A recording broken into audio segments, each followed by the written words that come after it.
Primero, Pedro Sánchez. Hoy por la mañana, Albert Rivera. También le hemos trasladado el firme apoyo de Ciudadanos. La democracia no es negociable. Y para el café, Pablo Iglesias. Inmovilismo, bunkerizados, para que Cataluña sea reconocida como nación dentro de España. Esta noche, la unidad de España. Estar seguros, esto va a terminar bien. En el Cascabel. Muy buenas noches, bienvenidos al Cascabel en 13TV. Ya lo han visto ustedes, Mariano Rajoy ha abierto la Moncloa a los dirigentes de las fuerzas políticas que están en contra del golpe de Estado a la democracia y a la Constitución de los separatistas catalanes. Hay matices en todo esto, claro. No son lo mismo Pedro Sánchez y Albert Rivera. Este también ha estado ya esta mañana, este mediodía, se ha entrevistado con Rajoy, con el que coincide en un plan de mínimos, lo han escuchado ustedes, para frenar el separatismo catalán, que Pablo Iglesias, que también ha visitado esta tarde a la hora del café la Moncloa y ha hablado con Rajoy, pero con quien dice no ha coincidido en nada, según expresión del dirigente de Podemos, porque él está a favor de que los catalanes decidan en referéndum su futuro. No es independentista Iglesias, pero se los pasa muy cerquita. Por eso cuando a Rajoy le han preguntado por las palabras del dirigente de Podemos en la rueda de prensa posterior, tras esa entrevista, ha respondido que nada perdió, hablando con quien usted me dice, le contestó al periodista en referencia, claro está, a Pablo Iglesias sin citarle. El dirigente de Podemos aprovechó su paso por Moncloa para hacer electoralismo, dar su particular meeting, cargar contra el PP, contra el PSOE y contra Ciudadanos, a los que ha acusado de estar inmovilizados. Ha dicho que están bunkerizados en ese frente contrario al derecho a decidir, ya que Cataluña sea una nación. De todas formas, ha hecho bien Mariano Rajoy en convocar a Pablo Iglesias, porque así, hombre, ha quedado retratado.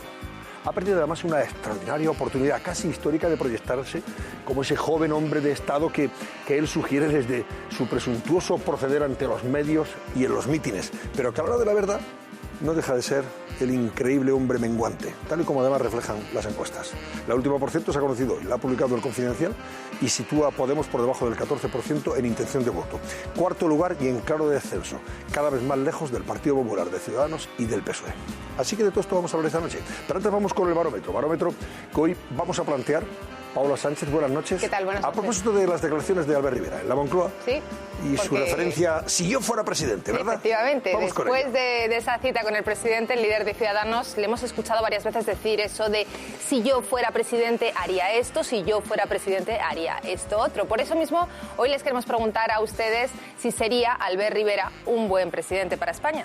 Ya saben que tienen dos números de teléfono, el que acaba en 1, si consideran que sí, que el líder de Ciudadanos sería un buen gobernante, un buen presidente, el que acaba en 2 para lo contrario, y como siempre, esa cuenta de Twitter, @elcascabel13tv, se la recordamos toda la noche para hacernos llegar sus mensajes durante todo el programa. Muy bien, y esta noche me acompañan Isabel San Sebastián. Buenas noches, Isabel. ¿Qué estaba usted haciendo? Tecleando estaba usted ya. Exactamente, estaba tuiteando. Hombre, claro. Bueno, anime usted al personal para que... Está animado, pero ya voy a instar. Tuítennos, se intercambien, compartan con nosotros, participen en este cascabel, que es mucho más entretenido con ustedes, que con los que estamos aquí ya nos conocemos mucho. Nos tenemos muy vistos. A favor y en contra, medio pensionistas. Exacto. En nuestros padres, en nuestras madres, estas cosas también pasan ahí en Twitter, ¿verdad? No, vamos a desear que sean educados. A nuestros padres y madres mejor no, que eso, a nosotros no, lo que quieran. Yo digo que... Pero bueno, ya está. Exacto. Federico Quevedo, buenas noches. Yo estoy aquí Federico, también poniendo que estamos ya aquí preparados para debatir. Para el lío. Para el lío. Muy bien. Muy interesante esta semana. Ya nos animan, ¿ves? Ya algunos amigos ya nos animan. Víctor Arribas, buenas noches, Víctor. ¿Qué tal, don Antonio? Bienvenido, Víctor. Alucinado con el meeting al que has hecho referencia, al que hemos asistido esta tarde. El increíble hombre menguante, pero es increíble ir iba a decir a la casa de Rajoy, es la casa de todos los españoles, pero ir a visitar a Rajoy y acusarle de ser el que ha provocado esta situación del independentismo catalán, ¿no? Dice, este señor es una fábrica de independentistas. Sí. Oye, luego con él creo que han estado muy lógicamente versallescos y educados, que faltaría más, ¿no? Claro. Y le agradecido que le haya llamado, tal. Pero luego en la rueda de prensa aprovechó para dar un meeting, que un golpe lo dan allí en Barcelona. Sí, pero le ha salido mal, yo creo. Bueno, Francisco Maruenda, buenas noches. Buenas noches. ¿Está embargada la portada de La Razón ya para mañana? No está embargada, salvo que en el tramo de llegar aquí haya aparecido, pero bueno, veo que te gustó la portada. Sí, está muy bien, esos 900 millones. Fíjate tú qué paradoja. 900 millones dicen ustedes en La Razón hoy que se llevó la familia Pujol a Belice. Solo a Belice. Solo a Belice. O sea, mañana acarrearon los 900 millones y se lo llevaron a Belice. Mañana damos de que están buscando pues, más sitios. Hoy, casualmente, el mismo día en que vosotros contáis en La Razón, que la familia Pujol acarreaba 900 kilos a Belice, acarrear, ¿eh? Aquí reconocía la Generalitat que está tiesa como la mojama, que tiene un agujero de tesorería, como un cráter, y que le debe a los farmacéuticos 300 millones de euros que no le va a pagar porque está tiesa como la mojama. La Generalitat. Los Pujol ricos, 900 millones, y la Generalitat. A lo mejor se le pagaron una comisión. Porque, claro, hay dinero para la independencia, pero no para pagar los medicamentos. Tiene narices la cosa. No, desde luego, es una cosa vergonzosa. Hombre, ellos han sido, como dirían los amigos de Podemos, una élite extractiva, ¿no? Claro. Además lo han hecho absolutamente como un grupo mafioso, cobrando todo, ¿no? Yo he contado alguna vez aquí la anécdota de un amigo médico que me dijeron que cobraban la comisión hasta de las vacunas para el SIDA, ¿no? Y las vacunas y para las medicinas, es decir, cobraban de todo, es decir, ya habían generado un sistema de robo, ¿no? Yo lo he dicho y lo voy comentando, es decir, es el mayor grupo cleptocrático de Europa, es decir, no hay un caso igual. Hombre, sí, en los países del este y tal, pero digo, la Europa democrática occidental, ese nivel de robo, ¿no? Sistemático, eso es robo, digo. Claro, los países del este hacían otras cosas, pero sí, trincar como los Pujol no, Bueno, la Unión Soviética tenían en Suiza. Vamos, ya quisiera Ceausescu y su señora haber trincado lo que han trincado los... Mírate, Venezuela lo tienes ahí, que tenían miles de millones de euros, sí, pero lo encuentras en los países, los dictadores africanos, los asiáticos, es decir, forma parte, pero en la Europa occidental, cuando aparece algún caso de corrupción, son muy limitados, son pues alguien que ha trincado, oye, que es mucho dinero, no, que quede claro, ¿no?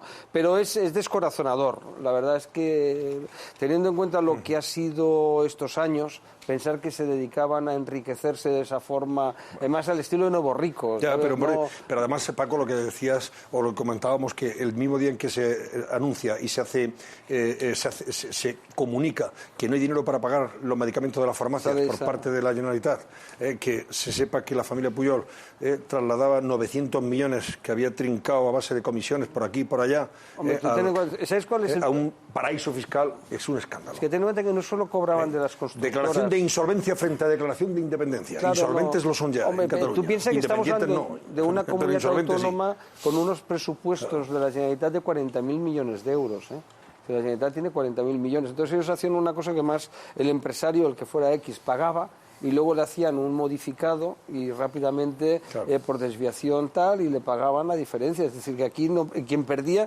eran los ciudadanos, el erario público. Aquí nadie, no era una cosa que digas, no, oye, yo te concedo esto y luego yo, como en Estados Unidos, quiero financiar a Hillary Clinton, pues la financias. Quieres financiar a quien sea, ¿no? Es decir, normal, ¿no? Pero ahí no, ahí era simplemente el robo sistemático, además con una avaricia es tan espectacular que a mí me cuesta. Yo me acuerdo de un empresario que yo no me lo creí, que me dijo que le había dado a Pujol 7.000 millones, luego no te daban pruebas. 7.000 millones de pesetas. Serían, claro. Un empresario concretamente muy conocido le había dado en total 7.000 millones, ¿no? Y yo pensé que exageraba. Y llamaba a un consejero, lo llamaba el egipcio, me decía, porque cobra a dos manos, ¿no? Había un consejero de la Generalitat que su mujer era pintora y cuando abría la exposición de pinturas se vendía todo, lo compraba una sola persona, un empresario del juego que no voy a decir el nombre, es decir, cosas que pero que no te lo acabas de creer, ¿no? Yo pensaba, y lo digo humildemente, que era leyenda urbana, y en aquella época estaba en ABC, ¿sabes? Ahora 7.000 millones de pesetas, de las antiguas pesetas, uno solo. Era una pasta. Luego cuando ves los ritmos de vida... Ahora lo es también, si lo traduces en euros. ¿Tú te acuerdas la anécdota ya con esto acabo que conté? Cuando publicamos los coches de Junior, ¿no? Sí. A mí, por medio de un amigo suyo muy importante, me llamó, un empresario de estos, de una empresa cotizada en bolsa muy grande, ¿no? Y me dice, oye, ¿te importaría cenar con Jordi Pujol Jr.? Digo, ¿por qué no me ha llamado? Lo conozco desde hace 30 años, ¿no? Y no, quiere que cenemos en mi casa. Y yo pensé que era para mi ingenuidad, es la cosa de las cosas más gordas que me han pasado como periodista, ¿no? Que me iba a desmentir lo de los coches. Y no, me llamaba para invitarme un fin de semana a enseñarme muchos más coches. Me dijo que tenía muchos más coches. Digo, hay un testigo, un compañero del periódico que me acompañó, ¿no? Y entonces me invité al fin de semana, cosa que no hice, por supuesto, ¿no? Entonces yo dije, este es un mundo de locos, ¿no? Publicas que tiene 20 coches de alta gama y el tío quiere enseñarte que tiene más naves con más coches. Digo, bueno, lo cual te demuestra que... Un desahogado. Bueno, un desahogadísimo. Buenas noches, Santiago. Alguien más que tú lo sabría eso, Paco, ¿no? Digo yo, que esto, o sea, que esto, con tanto alarde, tanto empresario, tanta comisión, tanto coche, digo yo que alguien en la Fiscalía se podía haber enterado, ¿no? Que nadie daba pruebas, ese es el problema. Ya, drama pero este país. si no las buscas, no las encuentras. Déjame que salude a Santiago Abascal. Santiago, buenas noches. Muy buenas noches. Dice él que hay un camino a la derecha. Dices, más que un libro, es una entrevista y diario, programa de Vox, ¿verdad? Sí, es una conversación. Hay un camino a la derecha, prologado por Armando de Miguel, que acaba de presentar, por cierto. Ayer si alguien se interesa y quiere saber lo que opina Santiago Abascal de las cosas que preocupan y pero no solo lo digo yo, interesan a muchos de ustedes probablemente y a su partido, sin duda alguna. Lo dice la multitud que ayer abarrotó y atascó ese camino a la derecha en el Ateneo de Madrid. La verdad que me sentí muy respaldado y sobre todo muy orgulloso de poder representar a gente que hoy no se siente representada. Pero a mí me interesa decir algo, más que hablar de mi libro, decir algo también, hombre, en relación con lo que estaba diciendo Paco Marguenda, ¿no? Nos escandaliza mucho lo que nos están robando. Es decir, lo que nos puede robar un político separatista, un político de la izquierda, de la derecha, da igual. Pero a veces pasamos por alto que nos están robando algo mucho más grave. Es decir, parece que a los ciudadanos pues les molesta mucho, con razón, que les meta la mano en el bolsillo. Pero es que nos están robando nuestro patrimonio, nos están robando parte de nuestro país. No hay mayor acto de corrupción que el separatismo en estos momentos, porque nos quieren robar lo que nos pertenece de una manera irrenunciable y pertenece a nuestros hijos. Cataluña es de todos los españoles, sin ninguna distinción. Ese es el mayor acto de corrupción que tenemos que combatir en nuestros días. Y Ricardo Martín, buenas noches, Ricardo. Hola, muy buenas noches. Bienvenido, amigo. Muy buenas noches. Decepcionante también para mí, coincidiendo con Víctor, la intervención de Iglesias. Decepcionante, dice usted, ¿no? Sí, decepcionante. Absolutamente decepcionante. Ha pasado de ser del supuesto hombre de Estado que él sugiere, ¿no? Sí. En esas intervenciones que hace. Pero, supuesto quiero, por allá, pero supuesto quiero decir que hay algo más, a ser el increíble hombre menguante. Eso está claro y el discurso plomizo, en fin, parecía Fidel Castro. Sí, una hora ahí dando. Pero hombre, hay una cosa que sí que tengo que coincidir con él, que es en el diagnóstico que hace a veces con el tema de ya era hora de que el presidente nos llamara, ¿no? Porque realmente hay, yo creo que en la conciencia de todos los analistas y demás, hombre, esto ya podía haber sido, no a Iglesias solo, sino a la clase partidista española, los partidos, haber recurrido a ellos, haber fortalecido el Estado. Presidente Rajoy, yo creo que cuando se ha criticado tanto a Zapatero, quizá con razón, de que no supo ver la crisis, yo tengo que decir que los mismos que han criticado esto deberían de criticar al presidente Rajoy hasta hace unas horas, por cierto, porque no ha sabido ver la gravedad del problema que tenía encima España, que se llamaba suflé secesionista. Yo creo que eso no lo ha sabido ver. Luego vamos a hablar de ello, sí, porque hay quien opina que efectivamente esto podía haberlo hecho Rajoy hace 3 años o hace 2. Sí. Pero probablemente las voluntades, actitudes e intereses de los que ahora están pasando por la Moncloa no eran los mismos y a lo mejor no hubieran tenido mucho interés en estar participando de estas conversaciones. Pero ahora lo comentamos.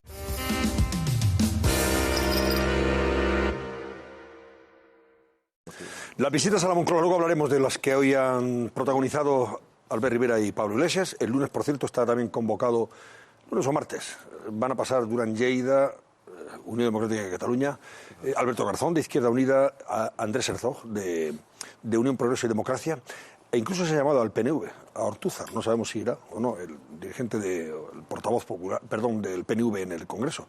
Ortúzar, pero también. España, lo dudo. Yo creo que lo dudo, yo también a lo dudo. defender España lo dudo por lo menos muchísimo. Llamado. No una lo han cosa hecho es que nunca. no defiendan a España y otra cosa es que estén de acuerdo con que algunos quieran romper con España violentando la Constitución y la democracia, que es distinto. Pero no, eso no toca ahora después que ya queríais entrar otra vez en el debate. Un momentito, vamos a hablar de lo que ha pasado hoy en Santiago de Compostela. Vaya. El jurado popular ha declarado culpables del asesinato de su hija adoptiva Asunta a Rosario Porto y Alfonso Basterra.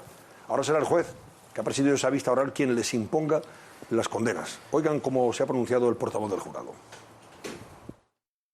Jurado por unanimidad encuentra al acusado Rosario Porto Cega culpable del hecho delictivo de haber dado muerte a Asunta Basterra Porto sin posibilidad de defenderse. El jurado por unanimidad encuentra al acusado Alfonso Basterra Camporro culpable del hecho delictivo de haber dado muerte a Asunta Basterra Porto sin posibilidad de defenderse.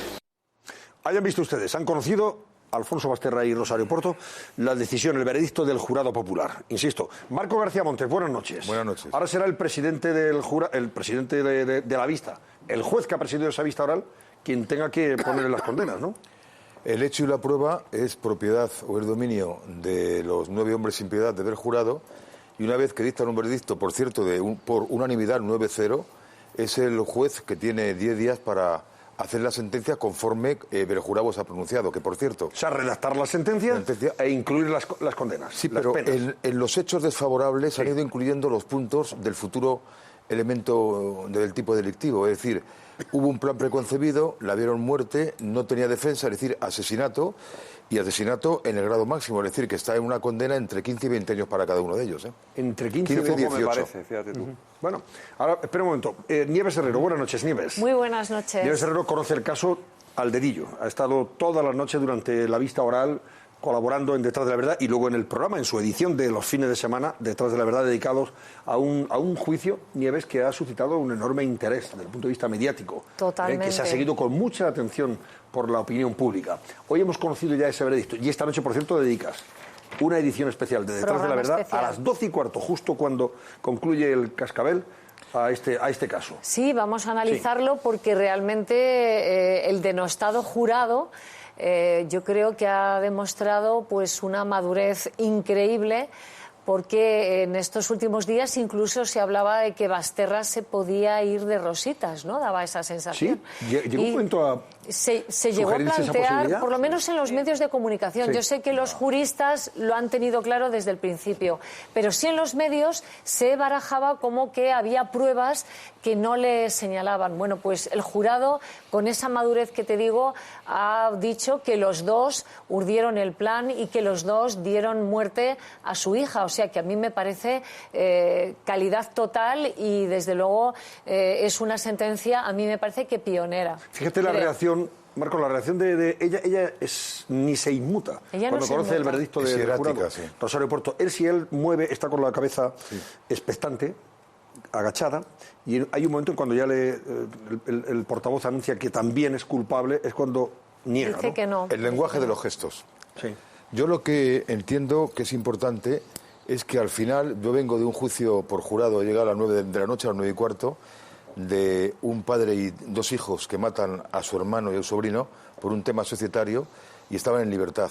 Hemos conseguido condenarles a las penas de 22 años a cada uno de ellos y hoy hemos conseguido meterlos en prisión, porque era una vergüenza. Pues sí. Entonces, en este caso, yo que soy juradista a muerte, lo que tenemos que ver es que el jurado se ha enterado de algo que posiblemente algún periodista no se había enterado, y es que la autoría es directa, el etarra que pega el tiro, inductora o también intelectual o moral, el que dice, da la orden de matarle, y el cooperador necesario, que es el que le entrega el arma y le lleva el coche. En este caso hay una cooperador necesario, según el fiscal, que era Basterra, pero no, el jurado ha dicho que es autor material, porque la chica que le ve a él aquella tarde dice que él estaba con ella cuando le producen la sofocación de la vía respiratoria, lo que se llama asfixia. Y además han tenido además en cuenta la alevosía, esto que está diciendo, el plan, en plan preconcebido, la indefensión, y luego otra cosa, y es la relación paterno-filial. O sea, es que estamos hablando de un agravante, es que era su hija.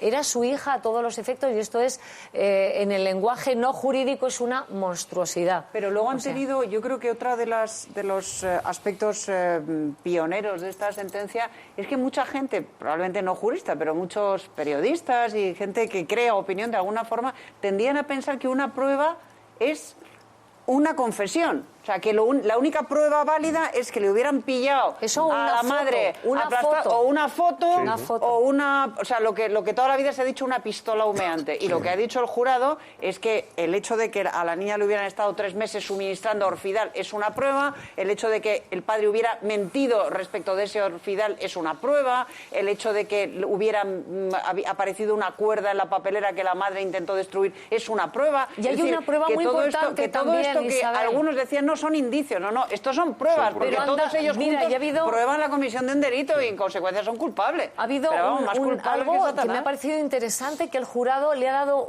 una importancia capital, y es que Basterra tenía su coartada, y era que estaba en casa, como así lo decía su móvil. Pero resulta estaba en casa el día en que aparece muerta Asunta. Sí, por la tarde que se había quedado en casa. Pero ha habido algo que lo ha desmontado por completo y el jurado le ha dado veracidad total. real y es el testimonio de una niña que los ha visto, amiga claro. de Asunta, que ha dicho, no, yo le vi fuera de casa en compañía de la niña. Y esto ha sido verdaderamente y luego que importante. intentó proporcionar una coartada a su exmujer diciendo que la cuerda que apareció en la papelera era la que utilizaban los jardineros, y el jardinero declaró que nunca había entrado en la casa y que además no utilizaba esa cuerda. O sea, que es que todo eso... Claro, aisladamente a lo mejor puede ser considerado un indicio si solo hubiera habido uno, pero todos juntos pero apuntaban, inequívocamente a ellos dos como autores de ese execrable asesinato que a mí, si les caen 18 años, me parecerán poquísimos. O sea, yo les mentiría en una mazmorra y perdería la llave directamente, de por vida. Perdería. Es más, si lo hubieran hecho ahora con el nuevo Código Penal, les habría caído la perpetua. El tema es que en Derecho Penal y el Tribunal Constitucional y el Tribunal Supremo tienen dicho, y hay gente que a lo mejor no sabe transmitir esto a los ciudadanos, que la prueba puede ser directa al vídeo, que nunca existe. Y está la prueba indirecta, indiciaria, de inferencias que vale. De indicios. Si hay un indicio basado en un hecho grave, en un hecho probado, eso vale. Y aquí el jurado, cuando se le da el objeto del veredicto, que son las cuestiones, ha dicho que consideran probado que a la niña le dieron sedaciones de Orfidal porque las profesoras lo han dicho en el juicio, es decir, han ido motivando todo ello. En 3 ocasiones. Y además, porque lo dijo el pediatra, su cuidadora y su madrina, y además porque en el análisis del cabello de la niña no había lorazepam, había lorazepam y no había ningún antihistamínico. Segundo, acerca de que comieron juntos y le suministraron la dosis, la autopsia, que lo dice. Tercero, que resulta extraño que en la fecha en que el padre compra cantidades ingentes, prácticamente dejó a Santiago de Compostela sin lorazepam, sin Orfidal, ese mismo día la niña tomaba la ingesta y iba mal al colegio. Cuarto, acerca de por qué creen que estuvo también en el chalet de Teo Basterra, por la niña y además por las grabaciones. Y luego finalmente dicen, ¿por qué las cuerdas naranjas famosas, que evidentemente era imposible que alguien dijera que eran las mismas, el mismo eso? Pues dicen de una forma clara. Primero, porque había en las papeleras unas iguales, y segundo, porque el jardinero, contradiciendo a Basterra, dijo que esas nunca las vio ni eran para el jardín. Y porque la intentó destruir. Claro. Se han basado también en la declaración del guardia civil, que el día que fue a hacer el reconocimiento del domicilio con ella, con la madre, ella intentó abalanzarse en la papelera para cogerla y el guardia civil se lo impidió, lo cual fue determinante. O sea, que es que había muchas pruebas que ya desde la instrucción esta noche les consideraban absolutamente queremos analizar los gestos, porque el abogado tanto de Basterra como la abogada de Basterra y el abogado de Rosario, lo que han dicho, Antonio, es que están bajo un shock, que se han quedado bajo un shock. Yo no me explico por qué bajo un shock. Que no esperaban. Parece ser que no se esperaban y que... ¿Y no tuvieron un shock cuando mataron a la niña? Eso digo yo, pero bueno, vamos a ver, que te quiero decir que dice que en estos momentos los padres, pues que se han quedado noqueados. Pero sí que se ve cuando se da, y ahí tenemos las imágenes, cuando reciben el veredicto del jurado, ella se queda completamente parada, él... yo creo que no se esperaba realmente el que él también fuera señalado como culpable, y se queda diciendo que no, pero como si le hubieran echado un jarro de agua fría en la cabeza. Todos esos gestos los queremos analizar esta noche con una psicóloga. Vamos a ver al abogado de Rosario Porto, precisamente. La reacción que ha tenido, nada más conocerla, nada más concluir la vista y conocer el veredicto de culpabilidad para su clienta. Creo que se cerró una puerta, pero todavía quedan muchas horas que llamar y por supuesto voy a hacerlo y voy a llegar a la última instancia hasta que la situación se aclare como entiendo que debe.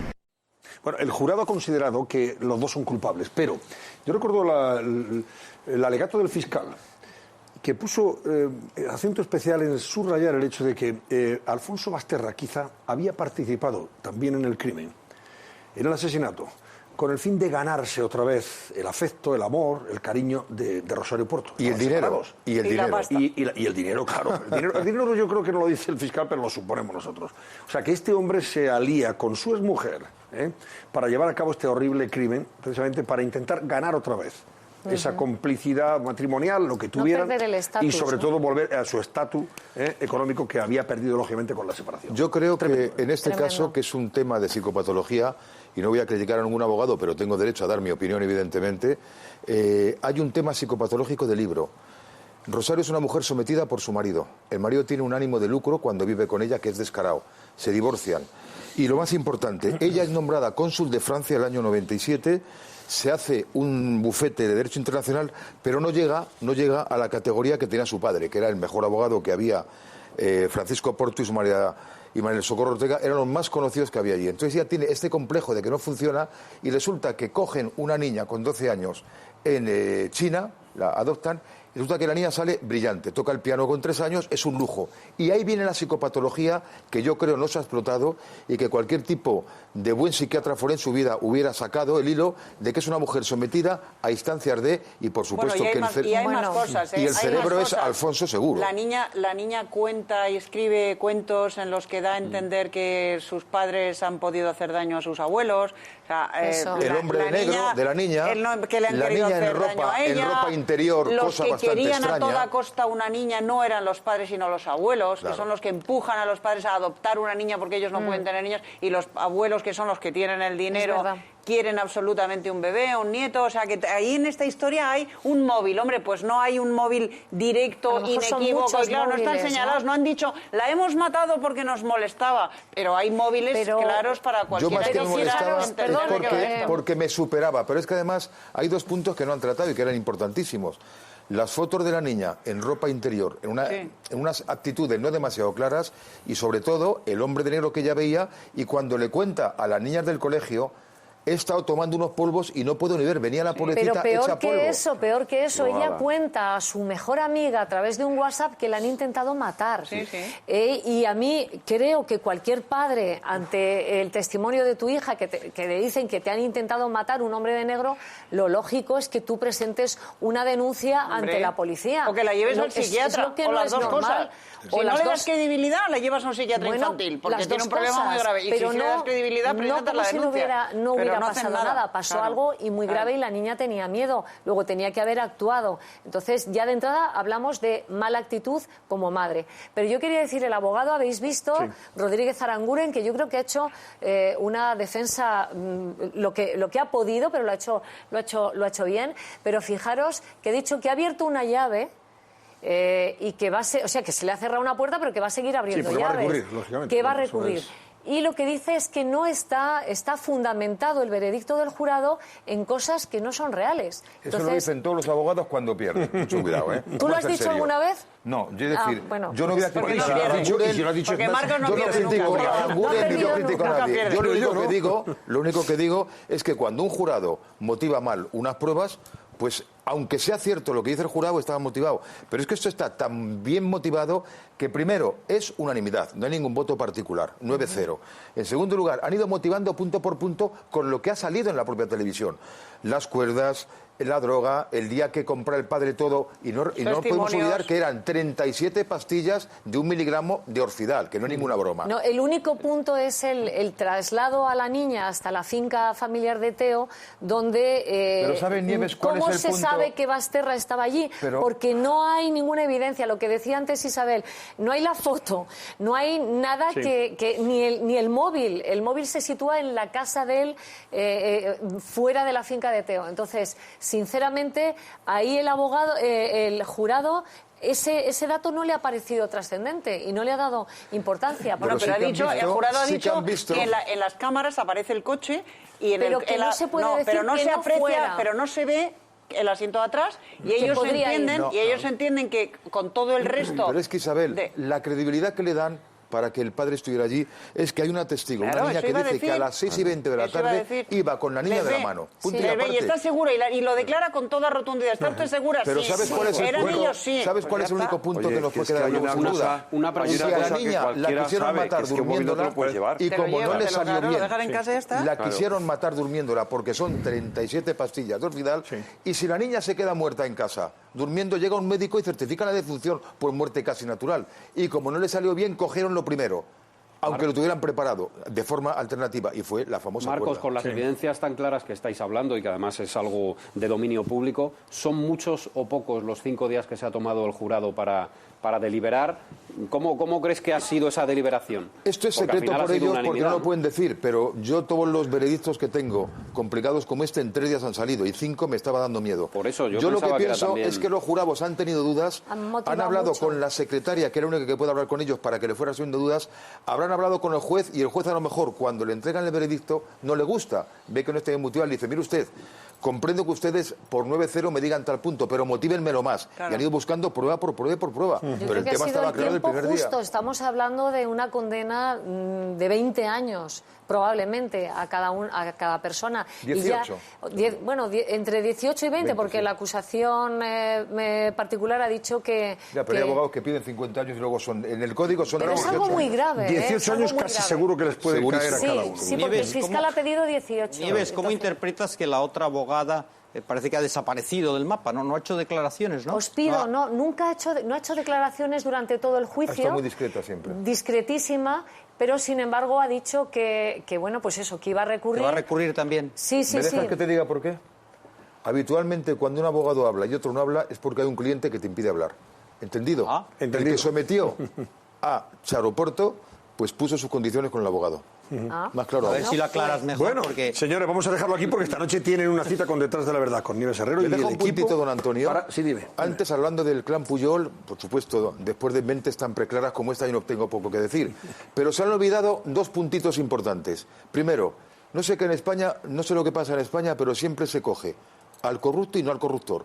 Y las empresas que pagaban, los que aforaban. También. Y segundo punto, ¿y por qué un señor, el día que declara en la Audiencia Nacional por la mañana, el hijo, se coge el AVE a Lérida, se va a Andorra y ese día pone 4 millones en transferencia a México? Ese día siguiente tendrá que estar preso porque está perjudicando. Y el escándalo de todo esto es que están todos en libertad. Eso lo llevamos diciendo algunos desde hace mucho. Estamos completamente de acuerdo. Y solo encontramos explicaciones muy feas al hecho de que estén en libertad y de carácter muy político y muy feo. Bueno, no hay otra. A ver, Santi, ¿te querías decir algo sobre el tema Asunta Basterra? A mí la verdad es que como padre yo no consigo imaginarme algo más atroz, un crimen peor que este. Es inimaginable. Sea la hija adoptiva, sea natural, da igual. Pero yo me imagino dentro de 18 años o antes, con algún tipo de beneficio penitenciario, a estos individuos o a otros que han cometido otros crímenes en la cárcel, o sea, en la calle, perdón, a mí se me abren las carnes. Yo creo que para este tipo de delitos, para otros delitos también, los delitos terroristas, para esos criminales sexuales reincidentes, el reproche penal es demasiado bajo. Yo creo que debe existir la prisión permanente sin reinserción. En la Constitución dice que las penas privativas de libertad tienen que estar orientadas a la reinserción social. Tienen que estar orientadas cuando se pueda. O habrá que cambiar la Constitución, porque es que hay crímenes que merecen la reclusión permanente, primero, para que la pena sea de verdad proporcional y, en segundo lugar, para proteger a la sociedad de esos criminales reincidentes. Y luego está el arrepentimiento.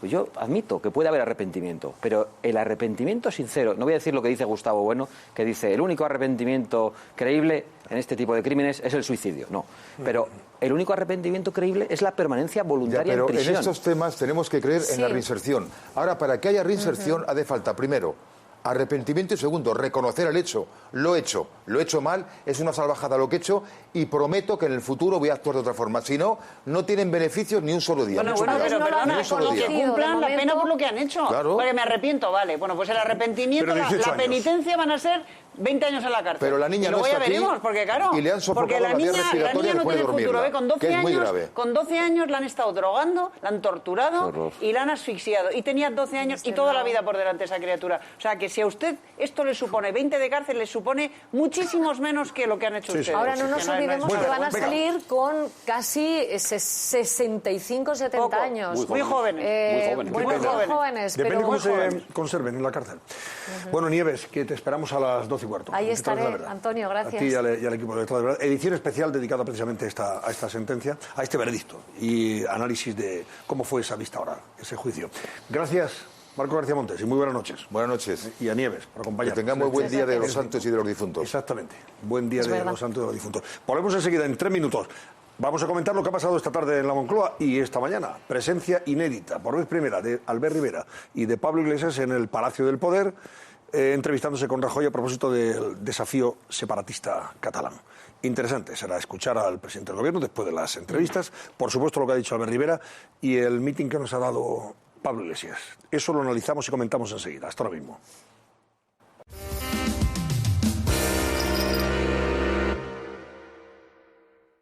Bueno, vamos a recordar cómo ha sido ese paso por Moncloa de Albert Rivera y Pablo Iglesias. A mediodía uno, por la tarde otro. Antes, ¿cómo va el barómetro, Paola Sánchez? Bueno, estábamos preguntándoles a nuestros espectadores si sería Albert Rivera un buen presidente, y hasta ahora está la cosa reñida, pero nos dice un 46,9% que sí, frente a un 53,1% que no. Mensajes a favor y en contra. Empezamos con el de Julio. Dice, el señor Rivera está un poco verde, los experimentos con gaseosa. María Elena le contesta, claro, como si el PP y el PSOE ya nacieron con experiencia. María, por su parte, dice, pues yo no lo creo, es bastante bisoño, aunque él se cree un superhombre, además de muy listo. Crispín le apoya. Dice, a Rivera no le hace falta ir regalando libros o Blu-rays para llamar la atención, como lo hace papá Pablo Noel Iglesias. Y leemos el de Vicente, dice, no comen, sin comentarios, o el de Mariano, le falta experiencia. Sigan ustedes, que está muy interesante hoy ese barómetro. Por supuesto que sí. Bueno, el primero en pasar por Moncloa fue Pedro Sánchez, almorzó con el presidente, pero no tuvo la oportunidad de expresarse en el atril o desde el atril, dar esa rueda de prensa. Probablemente ahora esté arrepentido y dirá, hombre, estos que han venido después han tenido sus ratos y momentos mediáticos de gloria. La foto iba que arde. Una foto con Rajoy, como saben ustedes, que se difundió por los servicios de Moncloa, servicios informativos. En cualquier caso, el presidente decide abrir a partir de ese momento las puertas de la Moncloa para hablar con todos aquellos que están en contra de este golpe de Estado que protagonizan los separatistas catalanes, porque va directamente contra la Constitución y contra la democracia. Hablan de desobedecer las leyes, de desobedecer al Tribunal Constitucional y declarar la independencia por su cuenta y riesgo. Y todos los que están en contra de eso, que son los que está llamando Rajoy, evidentemente están pasando por Moncloa. Bueno, ahora, no todos coinciden. Bueno, todos los que están en contra de eso. Porque a Santi no le han llamado. Bueno, pues, pero Santi, ¿tiene representación parlamentaria en algún sitio? Tenemos representación parlamentaria en unos pocos ayuntamientos. Somos pequeñitos. Pero eso no es representación parlamentaria. Santi, ahora podemos comentar eso. Y nos das tú tu opinión. Bueno, tampoco Pablo Iglesias tiene, ni Rivera tiene, en el Parlamento no tienen. Pablo Iglesias no tiene, pero tiene en parlamentos regionales, por favor, y Ciudadanos tiene también. Yo creo que haría muy bien el presidente de encontrar media hora para dedicarse a Santiago Abascal y a su partido Vox, que es un partido que representa a... ¿Cuántos votos tuvisteis en las europeas? 250.000 de votos, nos quedamos a 1.000 de obtener el suficientes como para que el presidente del gobierno en este trance le dedicara 20 minutos. Sugerimos que también llame a Santiago Abascal, porque hoy han pasado Albert Rivera y Pablo Iglesias. Entre el lunes y el martes lo harán Durán Lleida, representación de Unión Democrática de Cataluña, que está por el derecho a decidir, que hay un referéndum, pero todo en el marco de la legalidad. Todo eso que se haga de forma acorde con la Constitución y la ley. Y pasará también Izquierda Unida con Alberto Garzón, y pasará el representante de UPyD, que es Andrés Herzog. O sea que incluso se habla del PNV, no sabemos si lo hará el señor Ortúzar, pero también se le ha llamado. Y también sugerimos que pase nuestro amigo Santiago Abascal. En cualquier caso, oigan lo que ha dicho Albert Rivera después de su entrevista con Rajoy. Albert Rivera sí que habla de estar de acuerdo en un plan, aunque sea de mínimos, para hacer frente a este desafío de los separatistas catalanes. Nuestro apoyo, nuestro firme apoyo al gobierno actual de España en el cumplimiento y para que se cumplan las leyes democráticas en España. La democracia no es negociable. El cumplimiento de las leyes democráticas es una condición fundamental para poder llamarnos a nosotros mismos demócratas y para poder hablar de una democracia constitucional como la española. Así que le hemos manifestado ese firme apoyo para que haga cumplir las leyes democráticas en cualquier rincón de España, también en Cataluña.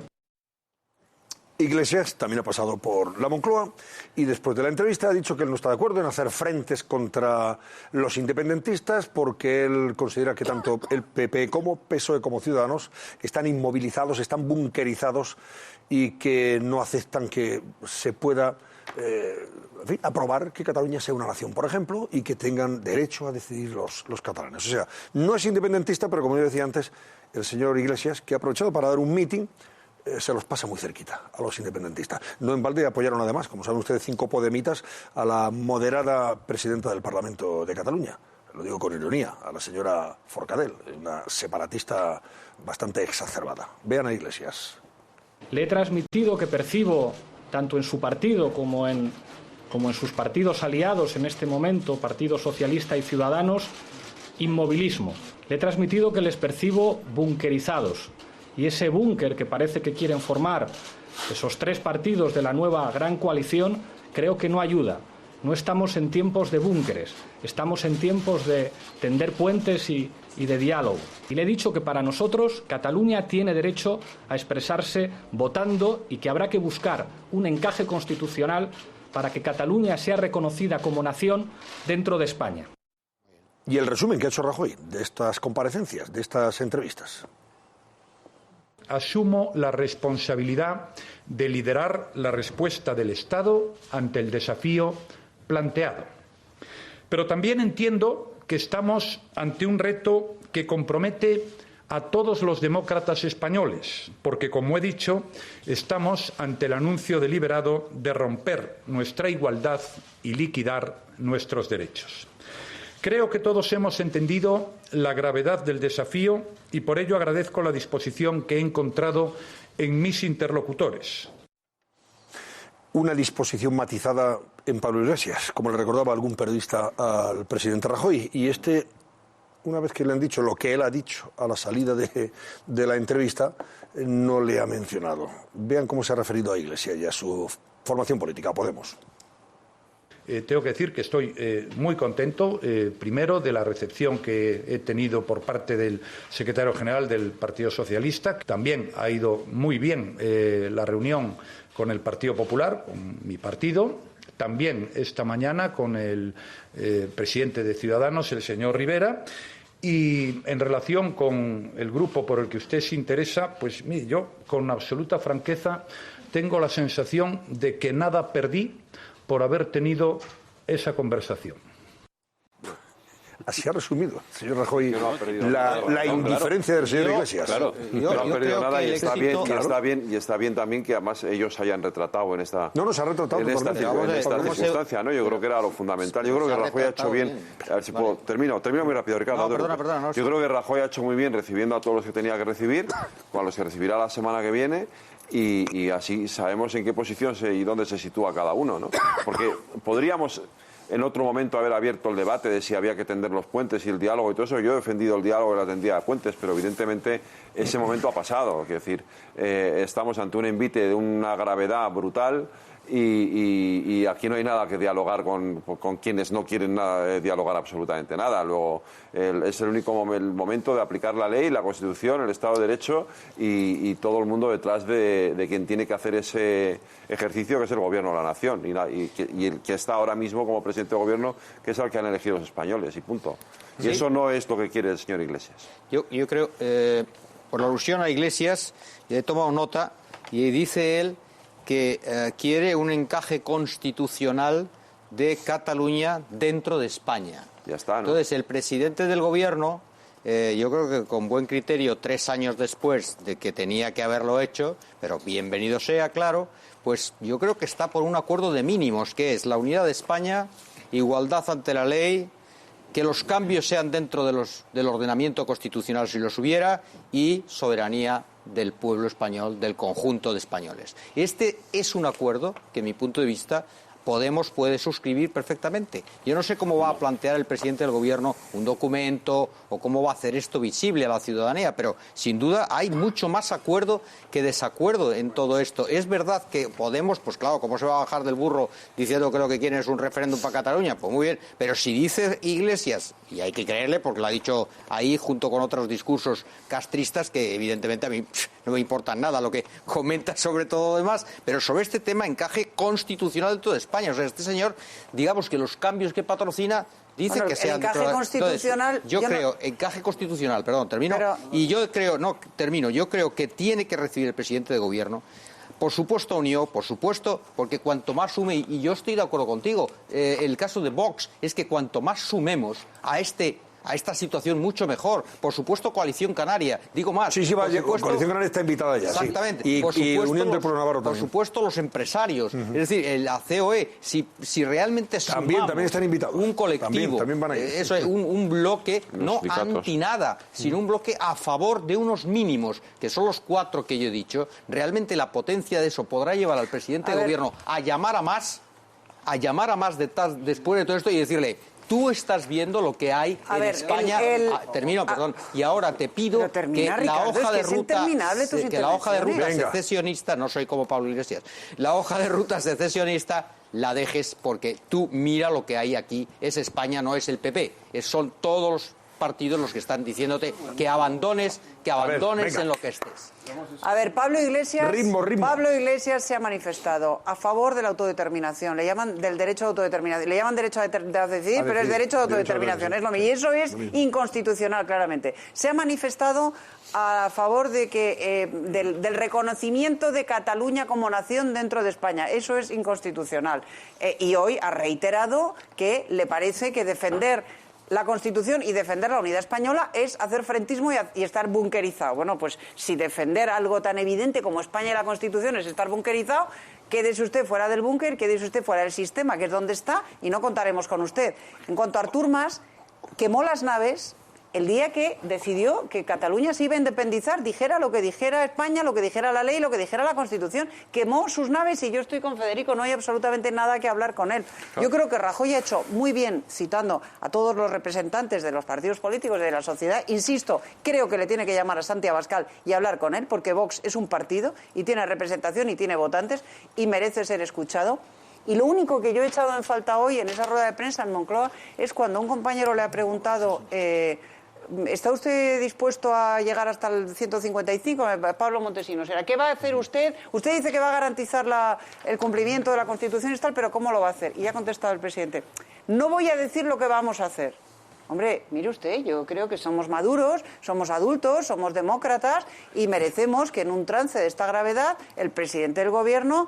A lo mejor no tiene que decirlo al detalle, pero nos tiene que dar alguna pista de por dónde piensa ir esa respuesta, porque es que ya nos dijo hace unos meses el referéndum separatista del 9 de noviembre no se celebrará y se celebró. Y no había plan B. Se celebró... A ver, se celebró en los colegios electorales, se celebró con urnas en los colegios públicos y luego nos dijeron, no, esto no tiene validez jurídica, vale, no tendrá validez jurídica, pero se celebró en los colegios públicos y con urnas y la gente votó y se celebró. Y no había plan B y todavía estamos esperando las consecuencias de eso. Y ha pasado un año. Entonces, a mí me tranquilizaría mucho que el presidente hubiera dicho qué es lo que piensa hacer para garantizar que esto no vaya más allá. Hay un plan B, te lo digo yo. ¿Y qué para que somos menores de edad y somos menores de edad y no lo puede contar? Es que lo que no puede hacer el gobierno es adelantarse a los acontecimientos. Irá actuando en función de las circunstancias. Espero que esté mejor. A mí me sorprende que eso es sentido común y además es lo que requiere la situación. Yo espero que esté mejor hecho que lo del 9N. Es que el 9N, es que a mí me hace gracia el 9N. El 9N, ¿qué había que hacer? Ya, pero no miremos para atrás. Vamos a ocuparnos de...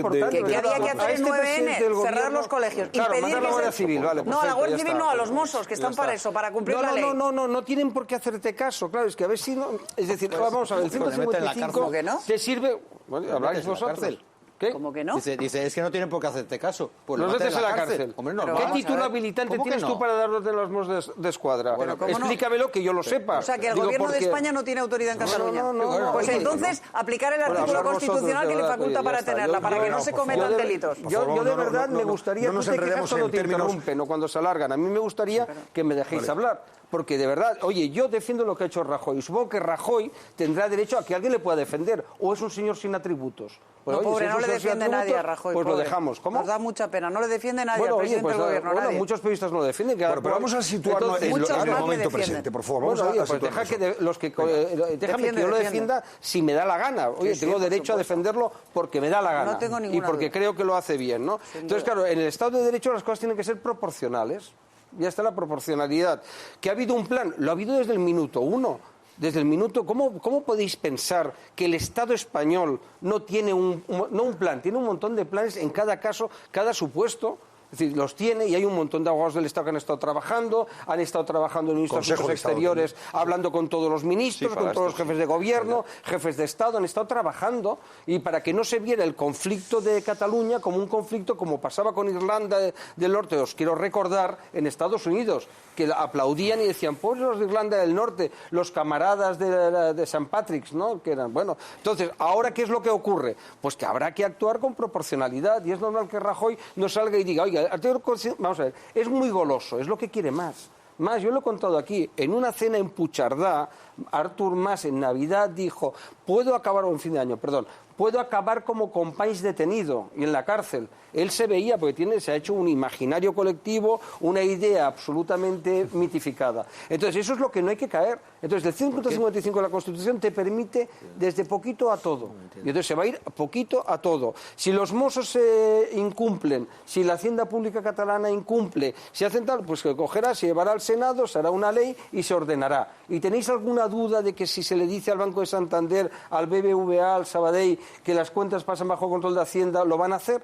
¿Alguien tiene alguna duda? No, pero entonces, yo lo que pregunto es por qué lo que nos estás diciendo tú no lo puede decir el presidente, o por lo menos dar a entender para que nos tranquilicemos. Ya lo ha dicho. O sea, ¿por qué no lo ha dicho? No lo ha dicho. No ha dicho. Él no debe entrar en el detalle. Ha dicho que van a aplicar todos los mecanismos. Le han preguntado qué mecanismos y ha dicho no voy a decir lo que vamos a hacer. Oye, le han preguntado hoy a la vicepresidenta del Gobierno y yo ha estoy hablando del presidente, yo a la vicepresidenta. El martes, en la entrevista que le hicimos a Soraya de Santamaría el martes por la noche en la COPE, lo dejó clarísimo. Se va a aplicar la ley y la Constitución en todos sus extremos, hasta donde se pueda llegar. Y hasta donde sea necesario llegar, evidentemente. Vamos a ver lo que decía Soraya de Santamaría sobre ese particular. Si esa disposición, esa resolución es aprobada en estos mismos términos, será recurrida ante el Tribunal Constitucional de una manera inmediata con invocación expresa del artículo 161 de la Constitución española para su inmediata suspensión. Y además lo haríamos en un plazo inmediato. Vamos a ver, se refiere Soraya de Santamaría a esa propuesta. Ha sido mucho más precisa la vicepresidenta que el presidente, porque al presidente le han preguntado y ha dicho no voy a decir lo que vamos a hacer. En cualquier caso, a mí me ha sorprendido. Si el Parlamento de Cataluña aprueba esa propuesta en la que dice que hay que desobedecer las leyes del Estado y también al Tribunal Constitucional, etcétera, etcétera, y declara la independencia, inmediatamente es recurrida al Tribunal Constitucional, el Tribunal Constitucional admite a trámite el recurso y en ese momento ya queda suspendida. Pero solo faltaba, pero vamos a ver, ya queda suspendida. Solo faltaba. Si a partir de ahí se empeñan en seguir adelante, ya se puede aplicar supuesto delito de desobediencia, que eso ya sería apartar a la presidenta del Parlamento. El Gobierno tiene que contestar y puede ir al secretario general de la Cámara. El Gobierno tiene que... no tendría que atarse a los machos. Tiene que contestar. Eso incluye también presunto delito de malversación, porque tú estás malversando dinero público haciendo cosas que no te corresponden en un ámbito público que ya no es precisamente para dirimir sobre estas cuestiones. Yo creo que se podrá... Incluso hasta de Hacienda, bueno, en fin. Que yo creo que hay una hoja de ruta que yo creo que sin duda está bastante. Yo creo que se podrá cuestionar la manera política de afrontar este problema, la manera jurídica en absoluto. Claro. El Gobierno ha contestado a los hechos jurídicos que se han ido produciendo, a los hechos jurídicos, no a la política ficción. Le ha contestado con hechos jurídicos, con impugnaciones y con recursos. La declaración soberanista fue impugnada y suspendida por el Constitucional. El referéndum o lo que fuera del 9N fue impugnado y suspendido por el Tribunal Constitucional. Y lo que ha ocurrido ahora todavía no es un hecho tangible. Se ha anunciado que esa proposición va a ser debatida primero en la mesa y después en el Pleno. Y cuando ocurran ambas cosas, el Gobierno claro que tiene preparada la respuesta. ¿Anunciarlo o no anunciarlo? Hombre, yo creo que sería desvelar las cartas, es decir, sería un mal jugador quien desvela sus cartas de esa manera. No me parece. Y luego, en relación, que quiero también añadir, en relación a las reuniones, es decir, el plano político, a las reuniones que está teniendo el presidente del Gobierno en la Moncloa, pedirlas hace 3 años, Ricardo, pues me parece que habría sido, pues eso, de política ficción. Entre otras cosas porque muchos de los partidos que están yendo a la Moncloa no existían. Algunos de los partidos no existían hace 3 años. Eran fuerzas políticas que estaban todavía en la universidad, dando clases de la universidad, de ahí saltaron a los platós de televisión y de ahí han saltado a la constitución de un partido político. Quiero decir que el momento oportuno es ahora, cuando llega al Parlamento catalán una proposición de ruptura, y de declaración de independencia, no antes.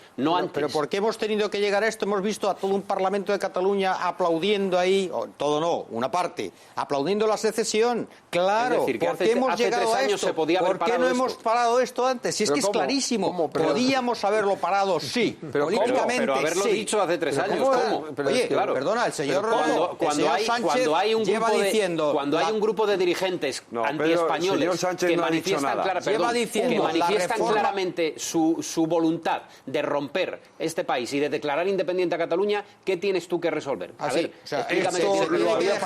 Se tiene que dejar esto así.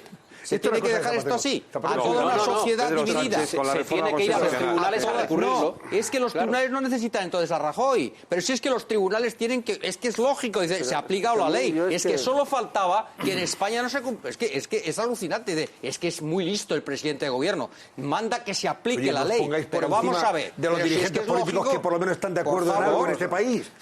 Hombre, no discrepan en lo que sí están de acuerdo hasta Sánchez, Rajoy y... Ahora estamos de acuerdo. Rivera, Sánchez y Rajoy están de acuerdo. Hemos esperado aquí. A mí me gustaría saber, vosotros que sabéis tanto, querido Ricardo, cuando va Artur Mas y le dice que quiere un concierto económico y que haya un referéndum, ¿qué tiene que decir Rajoy? ¿Qué tiene que decir Rajoy? Me lo has puesto fácil. La reforma federal, léete a Lovenstein, ¿sabes lo que es el federalismo? Un político lo que hace para empezar es impedir, sabiendo como sabía Rajoy, que iba a volver Artur Mas, iba a montar en la Plaza de Cataluña un auténtico espectáculo de decir, nos han dado un portazo, un político lo que hace precisamente es evitar es darle el paso ese señor darle el paso fiscal. llegue. Yo para escuchar tú no sabes de política, como le pasa al presidente de gobierno, pero es lógico que a ese señor Mas tú le tienes que hacer algo. No ofendas a la gente, hombre, Ricardo, yo no sabré de política, pero el presidente de gobierno. Hombre, yo sé respetuoso, por favor, hombre. Respetuoso te digo, déjame hablar. Oye, ¿dejas hablar o no? Hombre, un señor que ha llegado presidente del gobierno con 11 millones de votos. Oye, es que ya hay bastante lo que hacéis en este país. Cuando gobierna el PSOE os parece todo maravilloso. Os parece que Zapatero era el gran estadista mundial. Felipe González, un crack, todo anegado de corrupción, los GAL, etc. Pero era maravilloso. Hombre, Rubalcaba, un genio de la política. Y Rajoy, pues nada, es un mierda, oye, hablando claro, un piernas. Y el Prestige Chico, ha ganado elecciones, de verdad, hombre, vamos. El Prestige te parecía estupendo. Hombre, de verdad, es que yo de verdad, Antonio, estos debates que se tienen aquí no se tienen fuera. No, claro. Es decir, si hay un respeto, no. Gracias fuera de este aquí, sitio claro, se tiene aquí. Pero hay que respetar la palabra.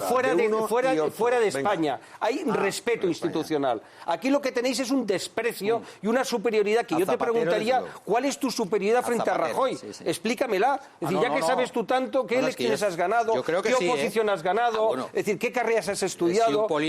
Ya sabemos que Rajoy es un piernas, oye, ya lo sé.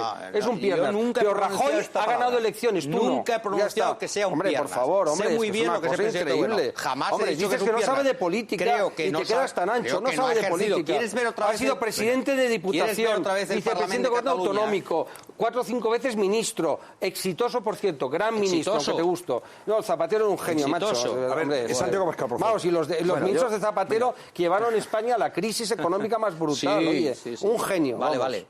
Impresionante. Pues yo tengo que admitir que os voy a hablar con tanta confianza de que el gobierno tiene agarrado el toro por los cuernos, y lo digo sin sorna, que me da cierta confianza. Es verdad que yo no la tengo.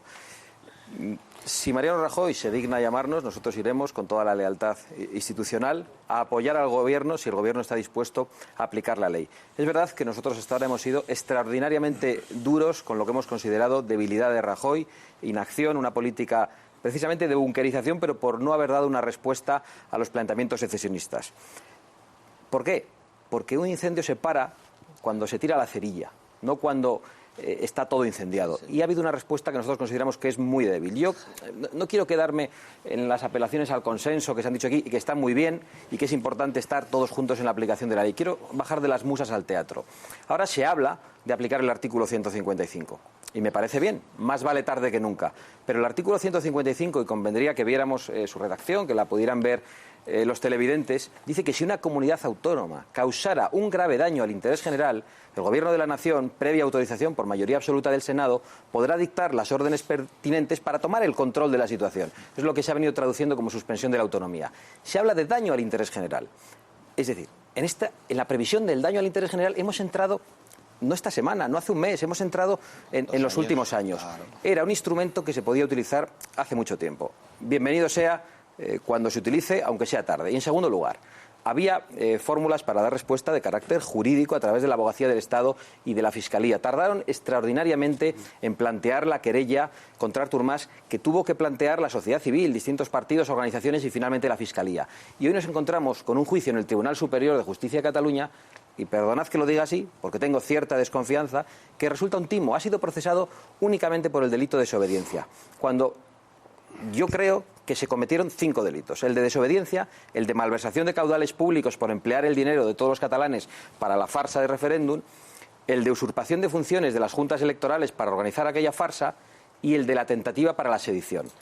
El Estado podría haber actuado de una manera mucho más contundente. Dicho eso, si en estos momentos el Gobierno, aunque a destiempo, está dispuesto a apagar el incendio con toda la ley, nosotros le apoyaremos. De hecho, animamos a la gente a que acuda mañana a los ayuntamientos para pedir la aplicación de la ley sin símbolos de partidos, únicamente con la bandera de todos y sin ningún tipo de consigna añadida. Es importante estar todos juntos en este momento, pero en torno a algo, en torno a una respuesta que sea contundente. Y ahí estaremos todos con la máxima lealtad institucional, porque lo que nos jugamos es lo principal, es España. Bueno, señores, el caso es que esto no acaba aquí. Yo creo que al final de todo esto tiene que haber, no sé si una foto, que de alguna forma escenifique esa unidad de los que están a favor del pacto por la unidad de España. ¿No? Estaría bien. Que el señor Pablo Iglesias sea autoexcluido, allá él. Creo que va a haber una declaración. Pero que haya una declaración conjunta de aquellos que hasta ahora suscriben y subrayan la necesidad de hacer frente a este golpe de Estado por parte de los separatistas catalanes. Ahí está Rajoy, está Pedro Sánchez, está Rivera, se va a sumar sin duda Andrés Herzog, de Unión Progreso y Democracia. Y yo dudo que lo haga Alberto Garzón, porque Alberto Garzón es un podemita en potencia. Alberto Garzón es un señor al que se le está llamando, creo, desde la Moncloa hace 2 o 3 días, para que vaya a ver a Rajoy también, invitarle, y resulta que este señor no solamente no se ha puesto al teléfono, no se le ha localizado, pero esta mañana en unas declaraciones en no sé qué radio se ha descolgado diciendo que, claro, es que a mí no se me llama, yo, Izquierda Unida no pinta nada en esto, entonces, vaya exclusión. Oiga usted, a usted le estaban buscando un día antes. Le estaban buscando, precisamente para invitarle. Pero a lo mejor para claro, que la realidad no te estropee un buen titular. Es lo que ha hecho el señor Garzón. Pero la base de lo que dices es que pueden ser los 5 puntos de Rivera. Claro, aquí hay un factor de distorsión que son las elecciones. Y parece absurdo hablar de distorsión cuando se trata de ir a votar, ¿no? Que es el elemento de la democracia pura.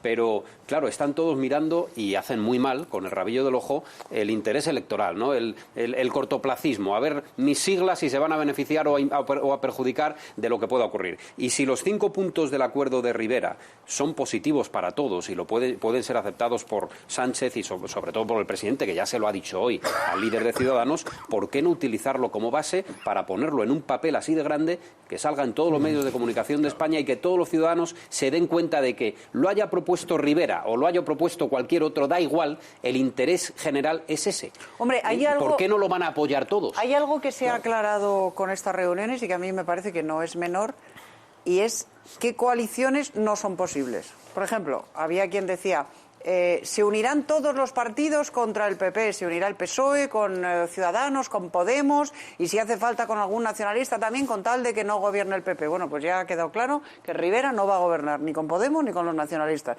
porque ha dicho claramente que con quienes quieren romper España no se gobierna. Lo dijo ayer en el foro de ABC con absoluta rotundidad, lo ha repetido hoy, ha dicho, con quienes quieren romper España, no quieren España, no se gobierna, no se pacta, España no se discute. Bueno, pues ya sabemos que Albert Rivera no va a estar en ninguna coalición más que con el PP o el PSOE. No va a estar con nadie más, puesto que los demás no garantizan la unidad de la nación española. Yo creo que esto ya aclara bastante. Si esto se suma a las encuestas, y a lo que dan las encuestas, de lo que creo que vamos a hablar, las posibilidades de gobierno se van reduciendo bastante, me parece a mí. Quedan, de hecho, reducidas a 2 posibilidades, a las 2 que yo decía aquí la semana pasada.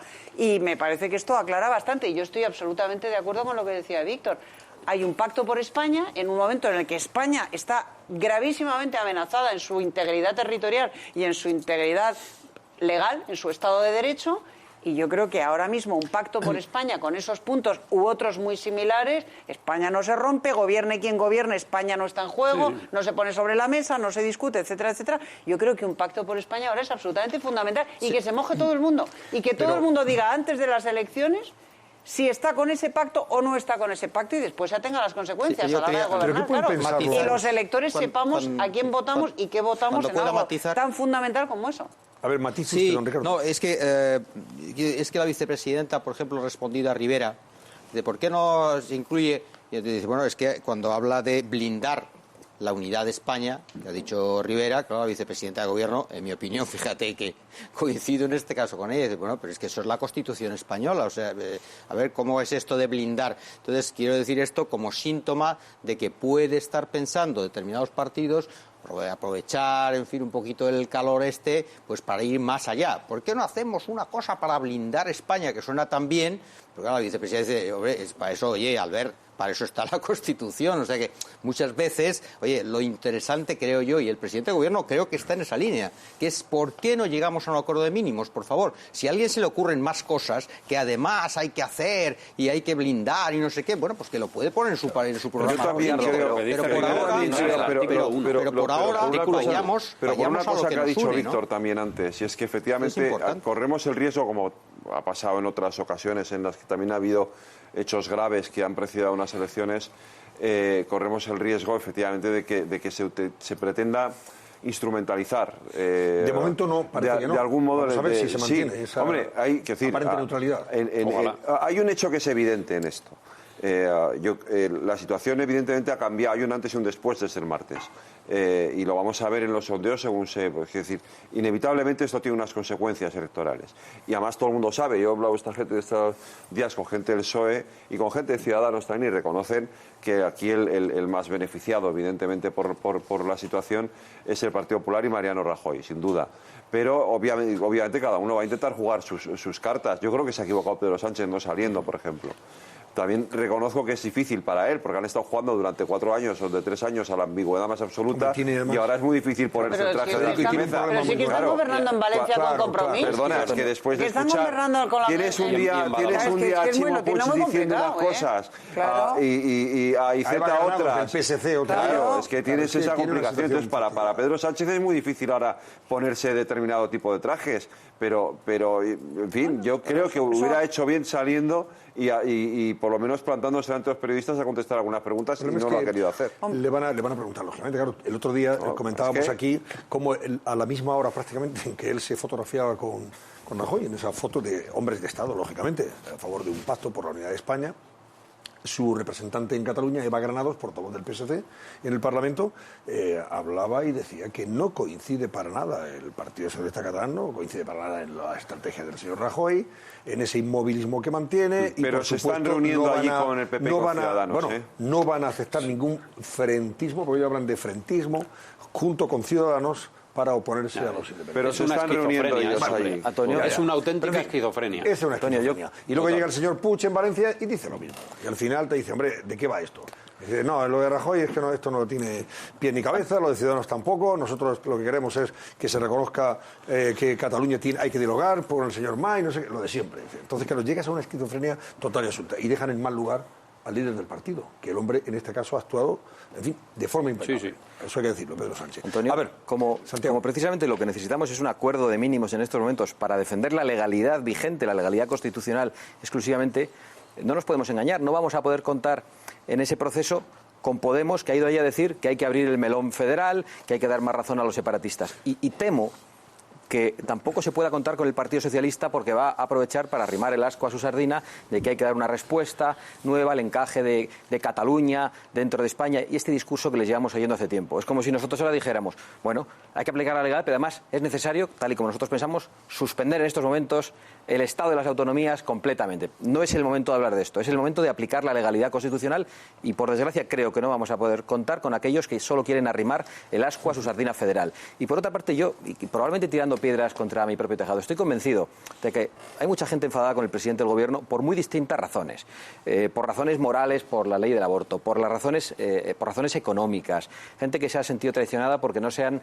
restaurado las instituciones, porque siguen sin funcionar bien. Es decir, vivimos muchas crisis, pero ninguna es tan urgente y de consecuencias irreversibles como la crisis de unidad nacional. Los valores se pueden restaurar, la economía se puede recuperar, las instituciones podemos reconstruirlas poco a poco si son dañadas, pero como perdamos la unidad nacional nos vamos a arrepentir para siempre, nosotros y los hijos de nuestros hijos. Y por eso yo creo que si el presidente está a la altura de las circunstancias, pues habrá muchos españoles que le perdonen otras cosas probablemente. Estoy absolutamente convencido. Y decir esto, como podéis comprender, no es nada electoralista, porque estoy convencido de que es tirar piedras contra nuestros propios intereses electorales. Bueno, hay dinero para la independencia, pero no hay dinero para pagar a los farmacéuticos. Lo comentábamos al comienzo del programa. Son 330 millones de euros los que debe a las farmacias la Generalitat de Cataluña, que hoy ha reconocido a través de su servicio catalán de salud que no tiene dinero para pagar los medicamentos a los farmacéuticos, que no hay dinero.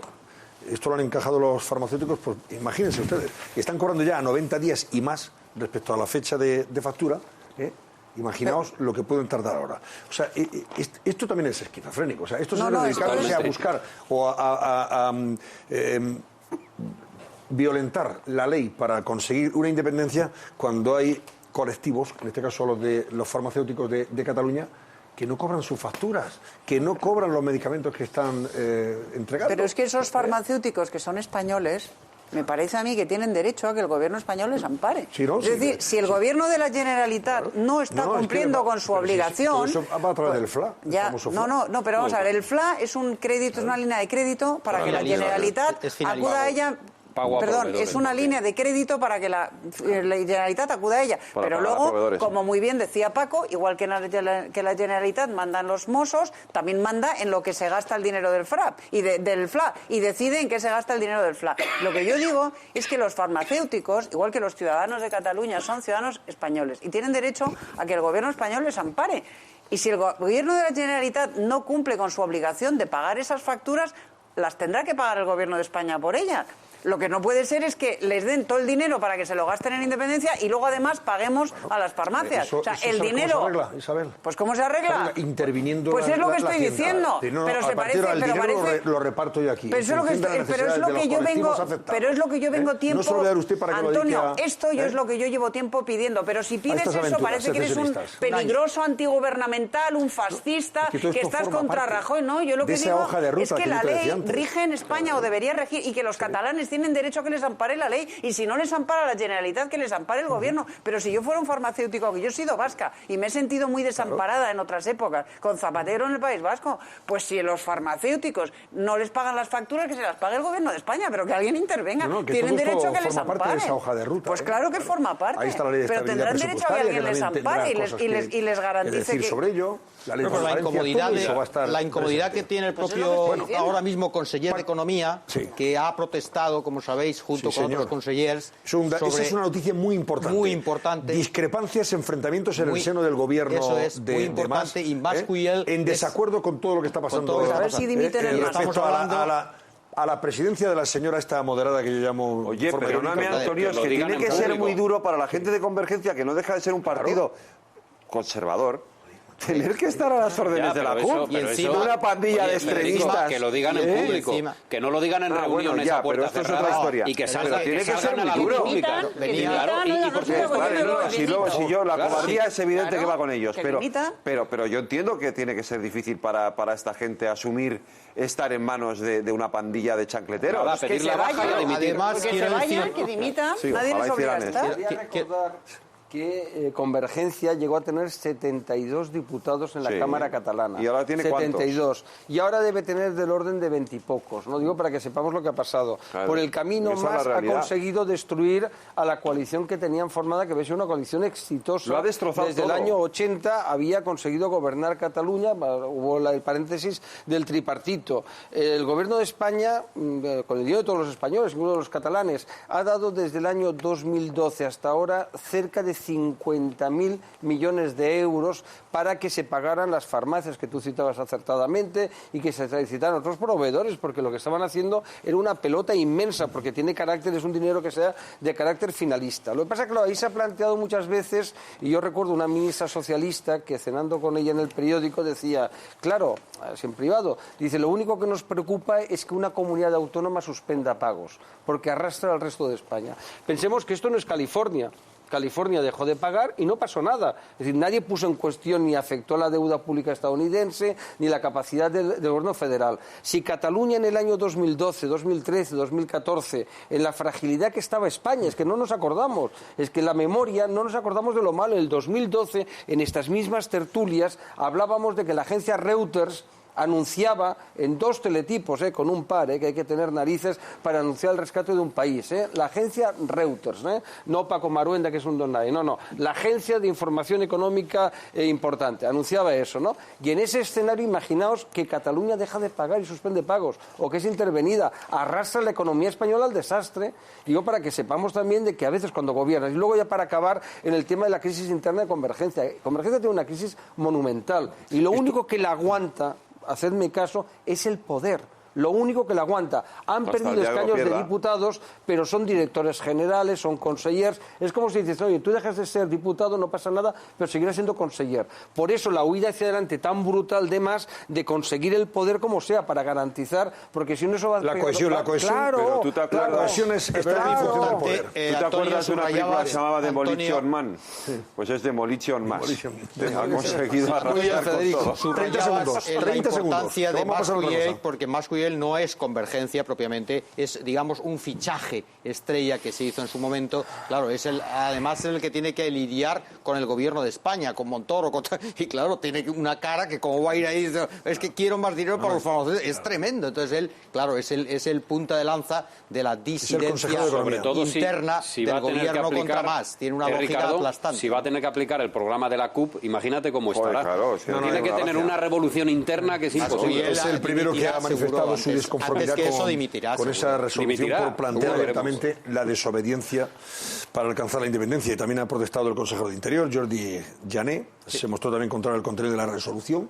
Eso de plantear la desobediencia y declarar la independencia al margen de la ley. También el de sostenibilidad, Santiago Vila, que también protestó, por cierto, y según cuenta La Vanguardia, por las expresiones de la señora presidenta del Parlamento, cuando gritó esto de viva la República Catalana. Pero cuando la discrepancia... añadido viva la República Catalana de IKEA. Pero cuando la discrepancia se refiere a cuestiones tan absolutamente graves, la única discrepancia válida es la dimisión. O sea, no vale en una reunión decir, no, esto qué barbaridad. Bien harían dimitir. Si usted está en contra de esto, usted sea coherente y dimita. Ojalá porque mientras fueran usted valientes, esté ahí... pero eso supone perder el... No hay grietas. Lo importante es vamos a ver, Isabel, lo importante es que yo no le estoy pidiendo que les fusilen a la amanecer. Valentía es, valentía es en Venezuela. Que abandonen el cargo, no, pero valentía es en Venezuela ahora lo que ha hecho Leopoldo López. Eso es valentía. Valentía es plantar cara a Maduro en Venezuela y irte a la cárcel a una mazmorra. Valentía es lo que hizo Santiago Abascal, su padre, en el País Vasco. Eso es valentía. Pero a esto no se le supone. Renunciar al cargo no es ser valiente, es ser coherente. Es lo mínimo que le puedes pedir a un político que dice que no está de acuerdo con que su presidente quiera saltarse la ley a la torera. Pues Isabel, dimite. No están dispuestos a eso, no están dispuestos pero eso a eso. no es porque van a no sean perder valientes. la Es porque no se creen lo que dicen, porque no tienen coherencia, porque no tienen palabra, porque no tienen honor. Eso no es que no sean valientes, es que no tienen honor. No son valientes y todo eso, además. Isabel, muchos de ellos son burócratas de convergencia. No tienen dónde ir, es así de dramático. Hicieron una carrera y desde entonces... Que no me da ninguna pena. No, claro que no me da. No sé cómo explicarte. Es que hay mucha gente en este país que no tiene dónde ir y tiene dignidad. Solo intentaba apostillar el por qué no se mueven. No nos moverán. Porque no tienen honor y no tienen dignidad, por eso. Claro, no tienen coherencia. Déjame 30 segundos.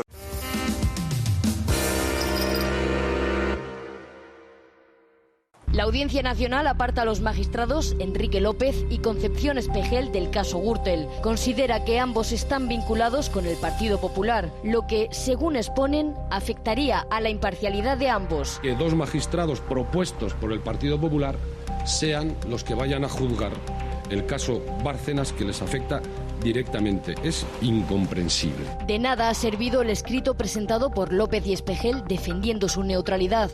No tengo interés ninguno, ni directo, ni indirecto, ni cercano, ni remoto.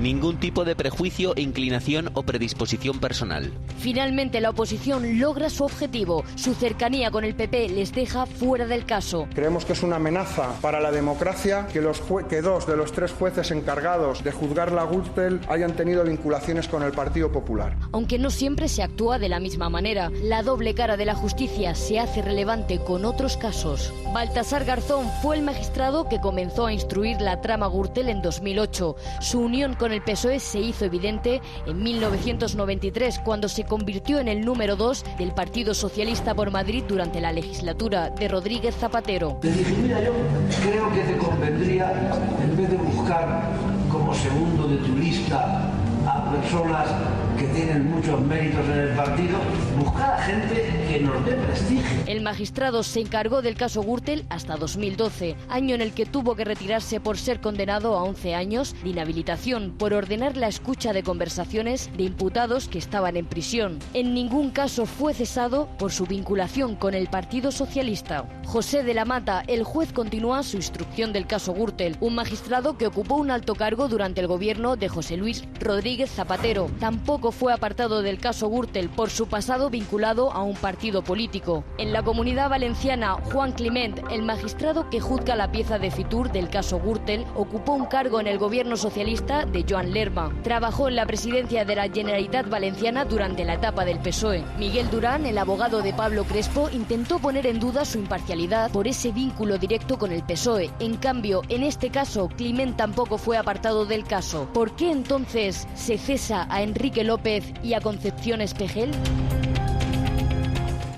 Bueno, no se les cesa, se les aparta. No van a juzgar el caso Gürtel, pero ahí están los ejemplos. La vara de medir no es la misma. La ley del embudo es estrecha para estos dos magistrados y amplia para otros, como ustedes han visto en ese magnífico reportaje de Vicky Ortiz. ¿Me dejáis que salude al magistrado Conrado Gallardo? Conrado Gallardo es magistrado presidente del Foro Judicial Independiente. Lo tuvimos aquí hace un par de semanas y él dijo que en ningún caso iban a triunfar estas recusaciones. Pero hemos visto que no. Don Conrado, buenas noches. La cobardía. Buenas noches. ¿Y usted cómo interpreta esto? Usted dijo, no hay motivos de recusación, precisamente por todos estos casos. Dice, porque si recusamos a Espejel y a López, bueno, hay que recusar a media magistratura repartida por ahí en las instrucciones y en juzgados de temas políticos. Sí. Yo he revisado, después de leer las noticias de prensa, sí, porque el auto no he tenido ocasión de leerlo todavía, y he revisado las 16 causas de recusación que vienen en la ley orgánica del Poder Judicial y no encaja en ninguna. Yo mantengo mi postura. Es decir, no hay una causa de recusación legalmente prevista. Por lo que he leído en la prensa, se basan en la doctrina del Tribunal Europeo de Derechos Humanos. Bien, significa que ignoramos nuestras propias leyes y aplicamos directamente esa doctrina.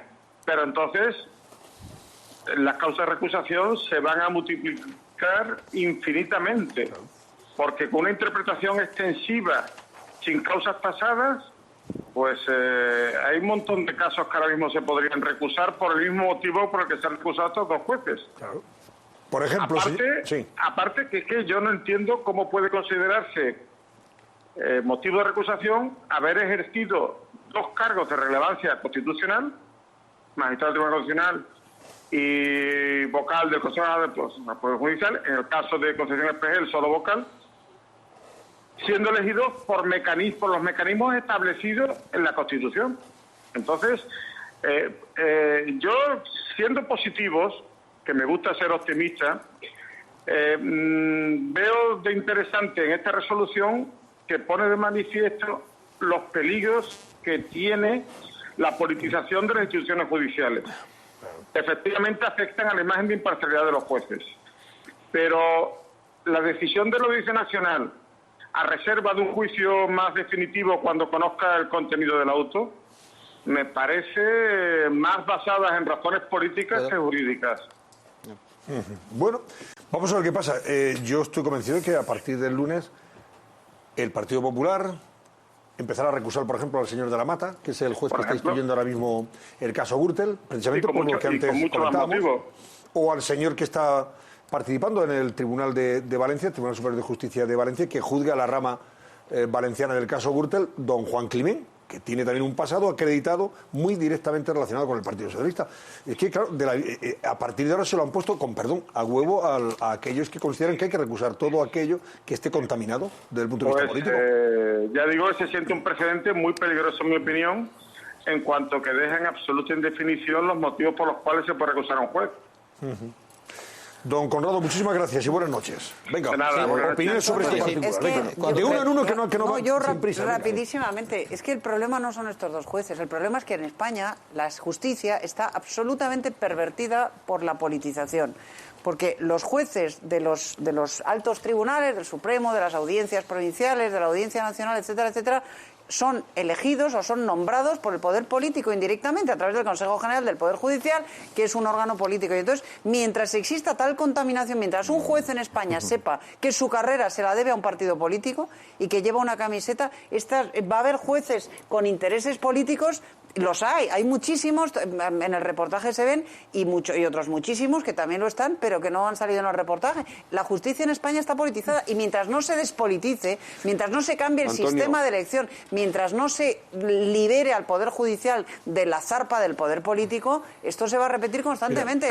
Se podrán poner parches, pero es que es un problema estructural, no es un problema coyuntural, es un problema estructural. Al hilo de lo que dices tú, Isabel, os leo.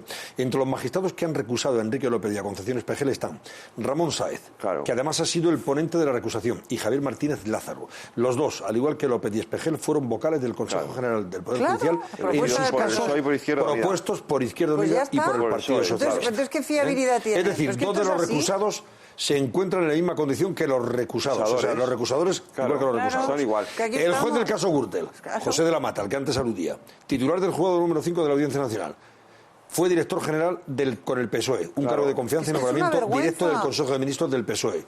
Es decir, un puesto de mucho más peso político que lo que supone la propuesta de vocal del Consejo General del Poder Judicial. Un juez que va a la política no debería poder volver nunca a la carrera judicial. Nunca. Del caso Gürtel, ¿quién fue? Baltasar Garzón, que llegó a ir en la lista como número 2 por Madrid. Pero con el Antonio, PSOE. mira, escúchame, yo de las cosas que le critico a este gobierno es que en el programa electoral de las últimas elecciones llevaba una propuesta para despolitizar la justicia y para hacer una reforma del Consejo General del Poder Judicial.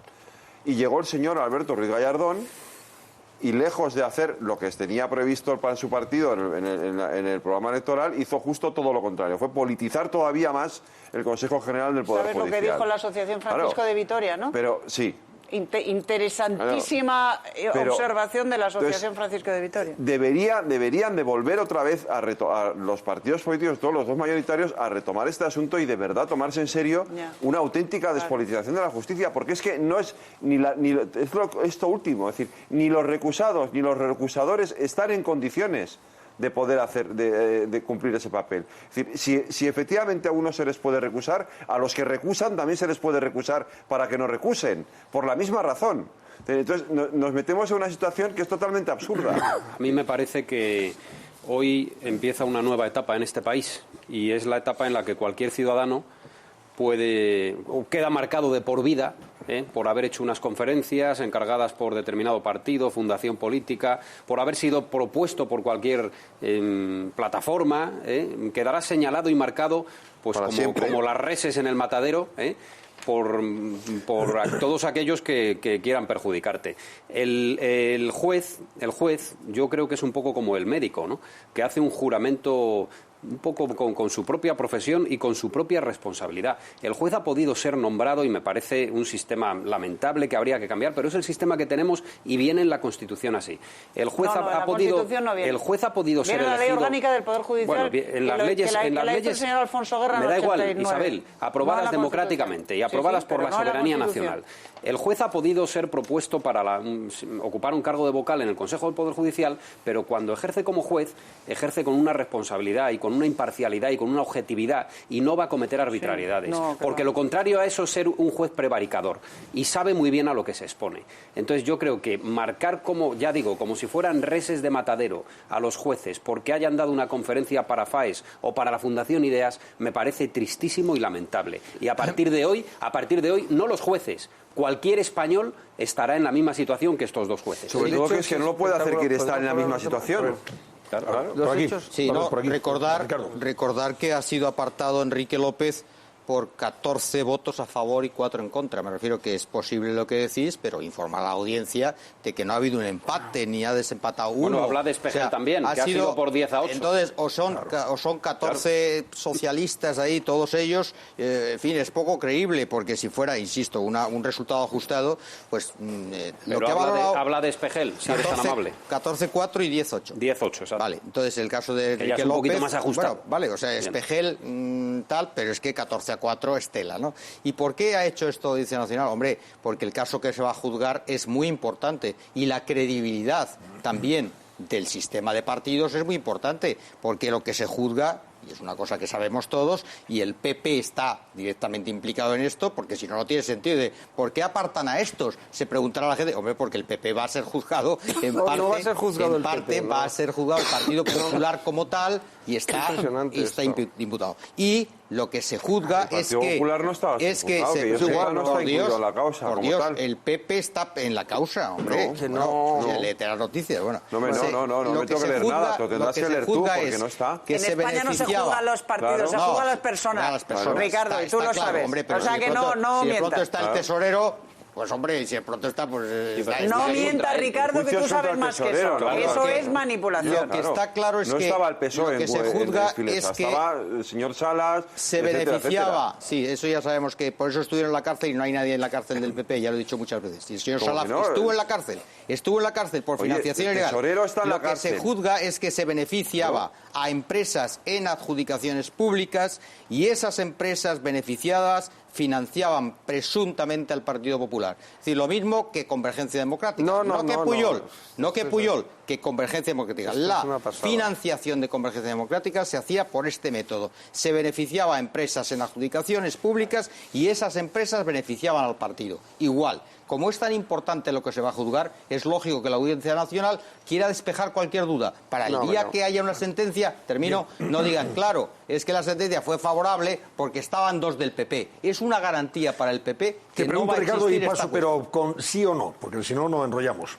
A mí no me parece mal que a lo mejor al final se acepten este tipo de recusaciones y se aparten a jueces que puedan estar, entre comillas, contaminados o afectados por la causa, dada su posibilidad al partido en cuestión. ¿Te parece bien que el señor de la Mata, siendo cargo con el señor Camaño, ministro de Justicia de Zapatero, esté instruyendo un caso que afecta a un partido adversario del Partido Socialista, como es el PP? ¿Sí o no? Me parece mal y tendrían que intervenir debería las ser autoridades. Apartado el señor de la Mata, al que yo considero probablemente, no tengo ninguna duda de que debe ser un juez Antonio, no sé pero si otra pregunta. Por ejemplo, ¿parece bien que se aparte a la jueza Laya y se ponga una jueza que está próxima al Partido Socialista? Es clarísimo que sí, porque la jueza Laya, y hay unanimidad también en apartar a la jueza Laya. Hay unanimidad. Por ejemplo, y en poner a una jueza que está próxima al Partido Socialista. Lo que no se puede sospechar es de 14 señores que han votado esto. Si yo no dudo de los 14, yo lo que te pregunto a ti es si eso está bien. Aquí ha habido, vamos a ver, que hable Ricardo solo, porque es el que único. Aquí ha habido una enorme cobardía absoluta, ¿no?, de una serie de magistrados de la Audiencia Nacional, alguno para mi desgracia, amigo mío, que resulta que se ven presionados por el diario El País, ¿no?, y la cadena SER, que ha hecho una campaña brutal, día a día. Claro, es que hay que saberlo. Es decir, mi amigo Vidal Folk con unos artículos infectos, ¿no? ¿Sabes? Además, claro, yo cada uno de la gente que ha hablado, de los que han hablado de ese momento malo que tuvo Enrique, que bebió, bueno, pues algún periodista yo lo he visto borracho, en Barcelona, algún periodista, borracho casi por el suelo, Es decir, alguno que escribe según qué cosas debería tener un poco de memoria, ¿sabes? Es decir, que a la vida quien esté libre de culpa que tire la primera piedra, Es decir, que él cometió un error, le costó ser magistrado constitucional. La señora Concha Espejel y Enrique López no están ahí por el Partido Popular, no están en la Audiencia Nacional, están por oposición. ¿Sabes? Es decir, por oposición, teniendo el número que les correspondía, habiendo hecho las especialidades, por ejemplo, en el caso de Enrique López, como jurista especialista de penal, y están ahí, lo dicen, y son los jueces predeterminados por la ley. Entonces, claro, a partir de ahora, después del despropósito de la cobardía moral que algunos jueces, insisto, han tenido de la Audiencia Nacional para no tener problemas políticos y para que no les critique el PSOE ni les critique Podemos, y entonces quedar como muy guays, han cometido esta actuación. 14-4. Los 14 son del PSOE. Los 14 son del PSOE. Los jueces no pueden ser de partido, deberías de saberlo, ¿vale? No, pero tú insinúas que es que los 14 son del PSOE. Yo no he dicho cobardía moral. Que son cobardes los 14. Pero si el presidente del Supremo estuvo en el PP. Bueno, los 14 son cobardes. Que dice que los jueces no pueden ser de partido. No, pero el presidente del Supremo no estuvo de un partido político. ¿Cómo que no? Carlos Lesmes, ¿cuándo está en un partido político? ¿En el Partido Popular? No, te confundes con el presidente del Tribunal Constitucional, que es un catedrático de universidad, y los catedráticos de universidad pueden estar en el partido que les dé la gana. Correcto. No tienen ningún problema. Y luego son jueces en el Constitucional. Entonces, yo lo que pediría a partir de ese momento es que hagamos un polígrafo. Es decir, que la gente que vaya no puedan votar, como el rey no vota, no puede votar. Pero claro, la gente tendrá su ideología política, los que tenemos aquí, habremos votado siempre a un mismo partido o a diversos diversos partidos. Pero nosotros somos periodistas, pero es que los jueces del Constitucional son la última instancia de recurso judicial. La última es el Supremo, pero cuando te rechazan un recurso vas al Constitucional. Entonces vamos a poner en Estados Unidos, como sabéis muy bien, los jueces del Tribunal Supremo los nombra el dedo del presidente de los Estados Unidos. Sí, pero son inamovibles. ¿Y por qué ellos sí? Entonces tú lo que me estás diciendo, querida Isabel, que tú asumes que los estadounidenses son superiores a los españoles. Pero bueno, no sé por perdona, qué. eso lo dices tú. Yo no lo digo. Son incorruptibles. Esto lo dices tú, no lo digo yo. Los jueces españoles son corruptibles.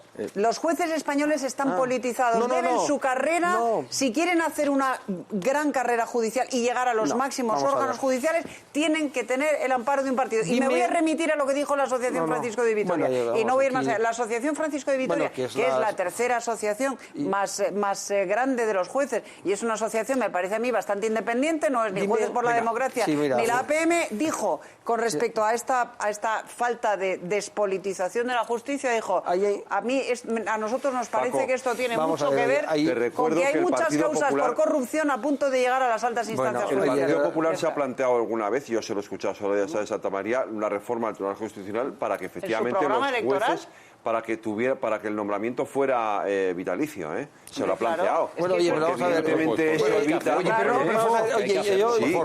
Soraya Sáenz de Santa María se planteará lo que le dé la gana, pero de momento no es la presidenta del gobierno, creo recordar. Y ella tendrá sus planteamientos los que quiera. De momento hay el modelo constitucional. ¿Cómo? Estaba en un programa. Bueno, pero por favor, no te desvíes. Estamos hablando de... Estamos hablando de la politización del Vamos a la gente, porque no es presidente del gobierno. Ya lo que diga no es válido, acabamos. Punto y aparte, se acabó. Oye, vale, pues ya está, habla tú solo, chico, de verdad. Si lo que digas Soraya Sáenz de Santa María no vale, porque no la presenta el gobierno, punto y aparte, se acabó. Sigue tú a tu bola. Ya está. Yo intento no ofenderte, Federico, ¿vale? Entonces yo déjame que yo opine. Vale, oye, habla tú solo, chico, de verdad. Oye, habla tú solito, ya está, es el que lo sabes todo. Yo me callo, ya está. Oye, Soraya de Santa María es San Dios, perfecto. Soraya, eres un crack, es la única que sabes. Termina, Paco, por favor. Y no es una opinión. No los demás, oye, de verdad, es una opinión. Termina, Paco, venga. Oye, lo único que te digo es que es una opinión. Entonces, de momento hay el ordenamiento, el modelo que hay. ¿Hay otro, Federico? No hay otro, ¿verdad? No, ahora no hay. ¿Hará otro en el futuro? Pues perfecto, vale, pues muy bien. Y el que hay es el que hay. Entonces, si lo que nos dedicamos es a poner en cuestión todo el modelo, oye, pues me parece muy grave. Pero decirme si un solo magistrado... Déjame, Isabel, por favor. Pepe en su programa. Oye, yo te digo... ¿Pero había que llegar a un acuerdo con la oposición o no? Y para eso, con 186 no había que haberlo. Diputados. Pues ya está, oye, no sé. hacer lo que de verdad, oye, es que yo me quedo de verdad sorprendido. Decirme uno solo, me basta, magistrado del Tribunal Supremo que no tenga méritos para ser magistrado del Supremo. Dime un solo magistrado de la Audiencia Nacional que no tenga méritos para estar en la Audiencia Nacional. Dime uno solo, con uno me basta. No hay ni uno, todos son gente con mérito. No nos gustarán, ya está, pues iremos al gremialismo. Con mérito y padrino. A ver, vamos al Santiago Abascal, por favor. Bueno, y ya cerramos esto. Yo no he interrumpido, Bueno, yo no creo que el debate sea sobre estas dos personas u otras. Yo estoy de acuerdo con lo que han planteado Isabel y Federico. Creo que el problema es clarísimamente de modelo y eso explica la desconfianza de la gente en las instituciones judiciales que ven politizadas. Decía la persona que hemos entrevistado, el juez, no hay motivo para la recusación. Y ese es el problema, yo creo. Jueces conservadores, jueces progresistas. Queremos jueces, yo creo que la gente quiere jueces. Y es verdad, yo entiendo lo que dice Paco, todos han llegado allí por oposición, menos al Constitucional, que esa es otra cuestión que allí meten profesores. Todos han llegado por oposición, pero no todos llegan por oposición al Consejo General del Poder Judicial o al Tribunal Constitucional, donde son colocados por los partidos políticos. Y eso abona la desconfianza de la gente. Sí, por el Parlamento. Abona la desconfianza de la gente y yo creo que eso tenemos que resolverlo, porque al final la falta de independencia judicial o la sensación de falta de independencia judicial yo creo que pone en duda las propias bases de la democracia y del Estado de Derecho. Por lo tanto, yo no pongo en duda la honorabilidad, la independencia de esta señora y de Enrique López, al que conozco y creo que su honorabilidad está fuera de toda duda, pero creo que el modelo está fallando clarísimamente. Bueno, señores, voy a presentarle enseguida a Julius Ruiz, que aunque su apellido es muy español, Ruiz, es hispanista británico. Da clases en la Universidad de Edimburgo, profesor de Historia de Europa. Y acaba de publicar un libro muy interesante que está promocionando estos días en España. Se lo ha editado Espasa Calpe, con el título de Paracuellos, una verdad incómoda. Así que nos va a comentar algunos detalles de este libro de historia, evidentemente, sobre un hecho muy controvertido y polémico de la Guerra Civil Española y sobre el que él dice que ha arrojado ya luz definitiva, probablemente. Bueno, o no, la historia está revisándose permanentemente, pero cree Julius Ruiz que sí aporta muchos detalles novedosos, inéditos, interesantes a propósito de ese hecho lamentable, controvertido y también muy triste, porque fue la matanza de Paracuellos, así se la conoce en la historia de la Guerra Civil.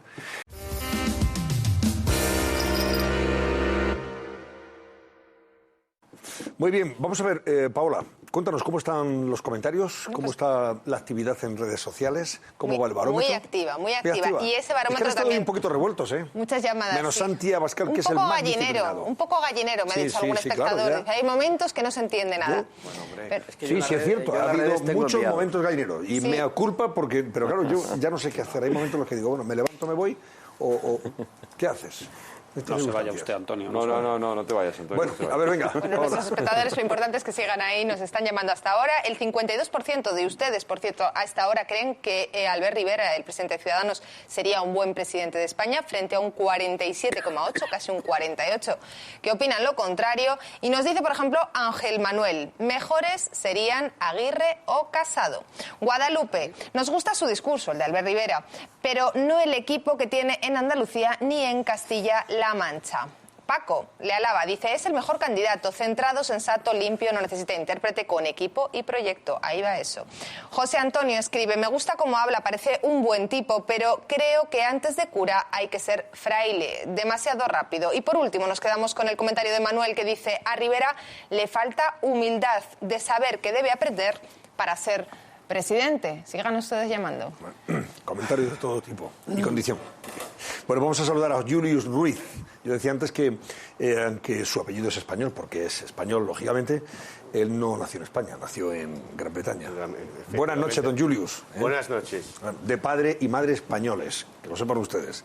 Pero que se fueron en los años 50 ya. Sí. Inglaterra. ¿Qué lugar de Inglaterra, por cierto? Vivía en Reading, que es una ciudad muy cerca de Londres, cerca de Oxford. Y han pasado allí más de 50 años. ¿Y allí nació usted? Sí, yo he pasado toda mi vida allí en Inglaterra, así que yo soy inglés, vivo en Escocia, tengo hijos escoceses, padres españoles, así que con las identidades tengo bastante. Y familia en España, ¿eh? Sí. En Galicia, me decía antes. Galicia, en Madrid, en Sevilla, en todos los... Bueno, Julius Ruiz es profesor de Historia de Europa en la Universidad de Edimburgo, en esa ciudad, hermosísima ciudad escocesa, que antes comentábamos, ¿verdad? En verano, en agosto, es una maravilla por el festival. Luego ya en invierno es más complicado. Es un poquito más durilla. Sí. Pero bueno, en cualquier caso, Julius Ruiz ha venido a España para presentar Paracuellos, una verdad incómoda. Es verdad que es un tema controvertido, polémico y delicado este de Paracuellos. Sí. Vuela sobre Paracuellos siempre la figura de Santiago Carrillo. Por supuesto. ¿Qué le lleva a usted, don Julius, a escribir este libro? Pues hace 3 años publiqué un libro que se llamaba El Terror Rojo, que era un libro más general sobre el terror republicano en Madrid en el verano de 36.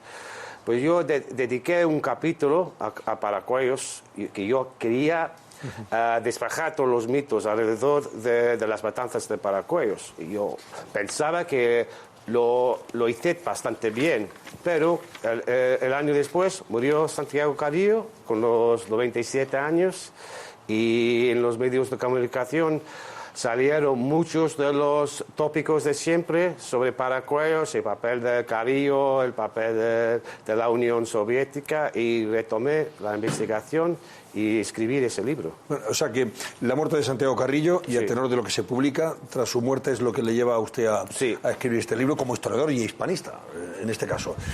¿Cuál fue el papel de Santiago Carrillo según lo que usted ha investigado? Pues el papel de Santiago Carrillo en Paracuellos, en esta matanza. En esas matanzas, pues para mí el papel fue muy claro, facilitador de las matanzas y no el arquitecto. No ejecutor, pero sí facilitador. Sí, facilitador, porque las matanzas empiezan la noche de 28-29 de octubre de 1936, es decir, una semana antes de la salida del gobierno republicano de Madrid, y luego, por supuesto, entonces, una semana antes del nombramiento de Santiago Carrillo como consejero de Orden Público en la Junta de Defensa de Madrid. Y a partir de ahí, él es el responsable no sé si el último, pero es el responsable principal de que se ejecuten a estas personas que estaban en cárceles de Madrid y se las lleve a Paracuellos, a la zona esta de Paracuellos del Jarama. Sí.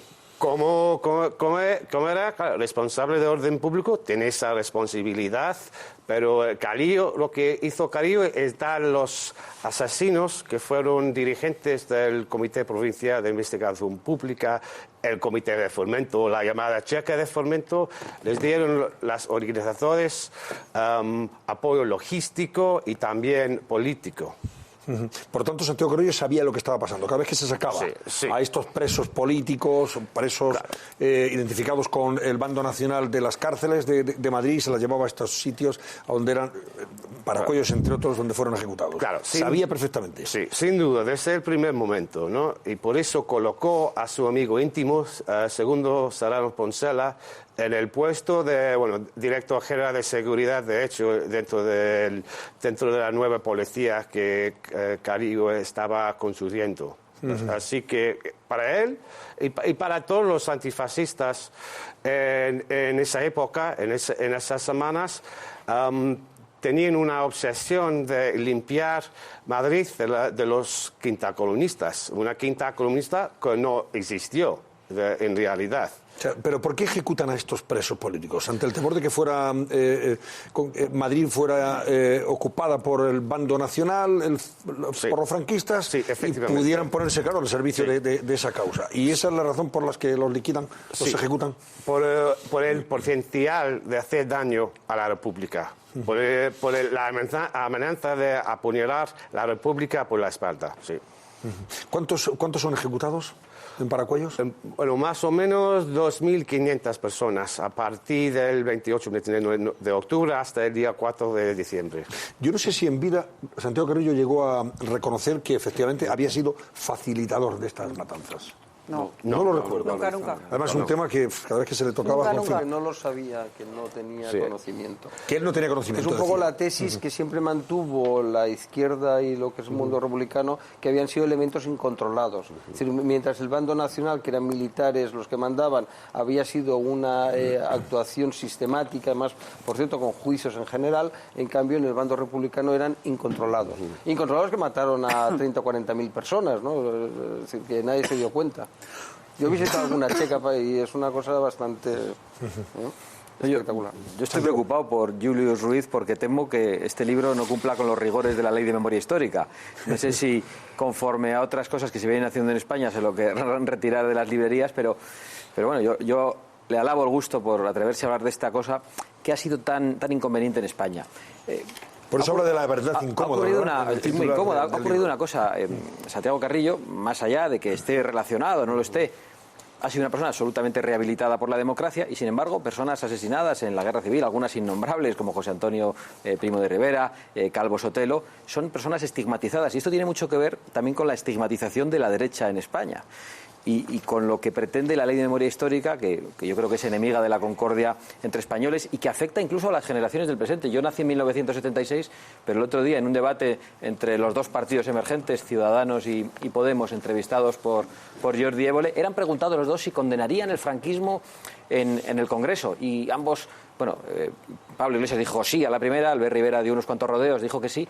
Y yo creo que no es nuestra labor ni condenar la transición, ni condenar el franquismo, ni condenar la república que trajo la guerra civil, ni condenar la restauración, ni condenar la guerra de la independencia, ni a liberales, ni a carlistas. No es nuestra labor, ¿no? Entonces, yo creo que en España tenemos una pequeña enfermedad con esta cuestión. Adriano por el genocidio de los tracios. Ya puestos, ya vamos a ir a... Y esta matanza, digamos, contextualizada en la desgracia de la guerra civil y es de las más importantes que hay en España, o la más importante por número, por... Bueno, es la peor atrocidad en la zona republicana. Claro, si estamos hablando de números, pues sí, hay atrocidades semejantes dentro de los dos bandos, ¿no?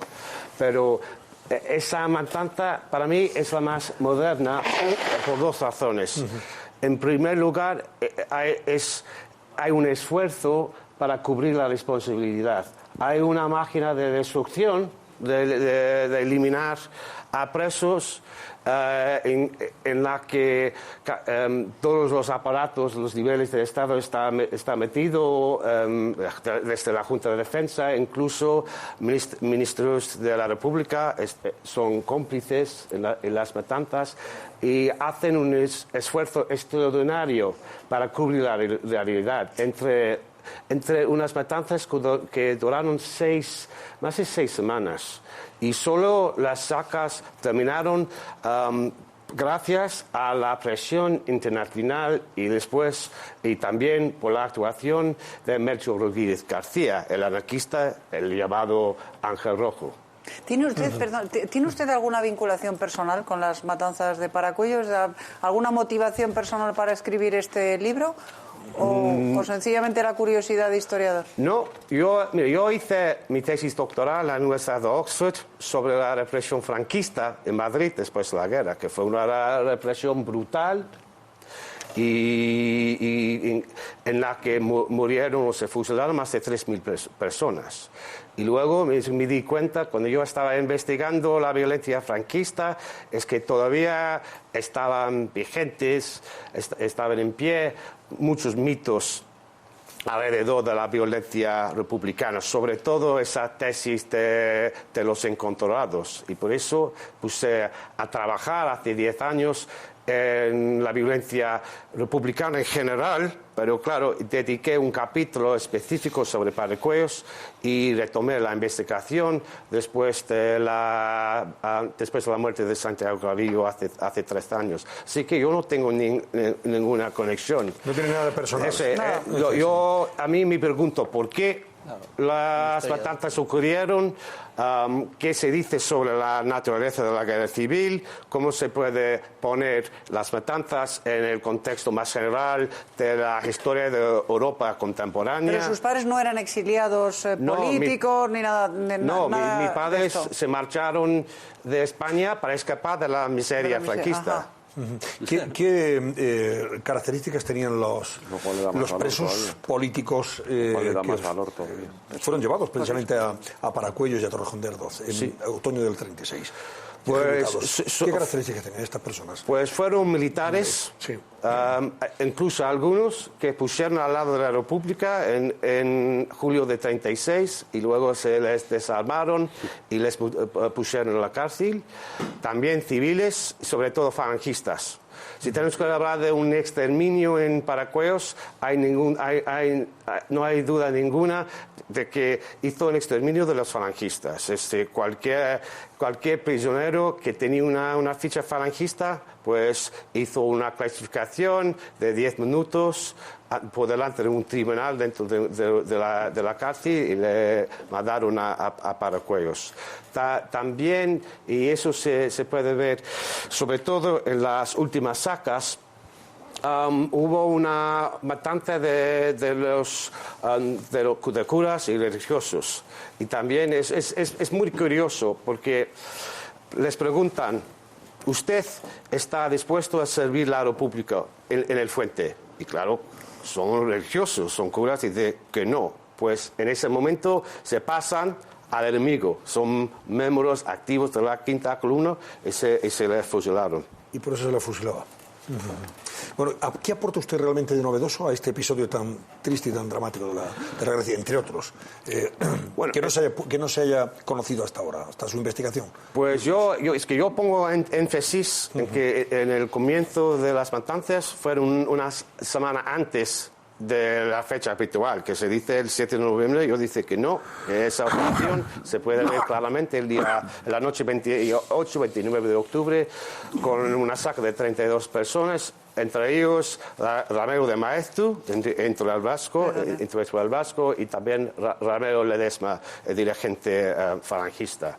En segundo lugar, yo niego y digo que no hay pruebas de peso contra los asesores soviéticos. Es que la NKVD estuvieron en Madrid en noviembre de 36. Pero que no son ellos los inductores de la matanza. Claro, no ordinaron. Es que no hay ninguna prueba que indique eso, ¿no? Que Paracuellos fue obra de españoles. Y ¿Cuáles fueron los perpetradores? Fueron panaderos, fueron empleados, fueron albañiles, fueron gente corriente que en un contexto determinado, que en caso de guerra civil, con una mentalidad de guerra total, con una creencia de que hubo una quinta columna, es que hay que ganar la guerra, cueste lo que cueste. Julio Ruiz, gracias por ilustrarnos esta noche a propósito de este episodio. Paraguay es una verdad incómoda, editado por Espasa, que nosotros le aconsejamos y sugerimos que sí, que lean. Por supuesto que sí. Muchas gracias. La historia, episodio de la Guerra Civil Española, como este concretamente. Voy a leerles las portadas de los periódicos, empezando por el que dirige Paco Maruenda, La Razón. Todos llevan la portada de las presencias de Rivera y Pablo Iglesias en la Moncloa. Hoy, dice La Razón, Rajoy suma a Rivera al pacto por la unidad e Iglesias se autoexcluye. Es el titular que más se repite en todos los periódicos. La postura del líder de Podemos, que le aleja de ese pacto, o sea, ha ido ahí a echar el mitin, que se dice, a echar el rato y el mitin, pero luego no comparte nada de lo que los demás dirigentes políticos y el presidente del gobierno han ya más o menos suscrito verbalmente. Pablo Iglesias afirmó que no estamos de acuerdo en casi nada y pidió 2 referéndums en Cataluña y en el resto de España. Albert Rivera, por su parte, dio su apoyo a Rajoy para que haga cumplir la ley y propuso un pacto por España. Rajoy asume la responsabilidad de liderar la respuesta del Estado y dice que no perdió nada por reunirse con Iglesias. También lleva a La Razón aportada. La Generalitat deja de pagar a las farmacias mientras eleva su pulso soberanista y la culpabilidad, según el jurado popular, de Alfonso Basterra y su exmujer Rosario Porto en el asesinato de Asunta. Y los Puyol, hombre, siguen siendo noticia para La Razón. La policía rastrea más dinero de los Puyol en México y en Panamá. El juez pedirá comisiones rogatorias a estos países para ver si hay más fortuna oculta que esos 900 millones de euros de Belice. Casi nada el aparato. No es mal, ¿no? Casi nada.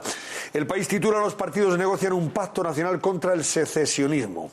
Y la foto de portada, ya ven ustedes, Rivera con Rajoy y Iglesias con Rajoy.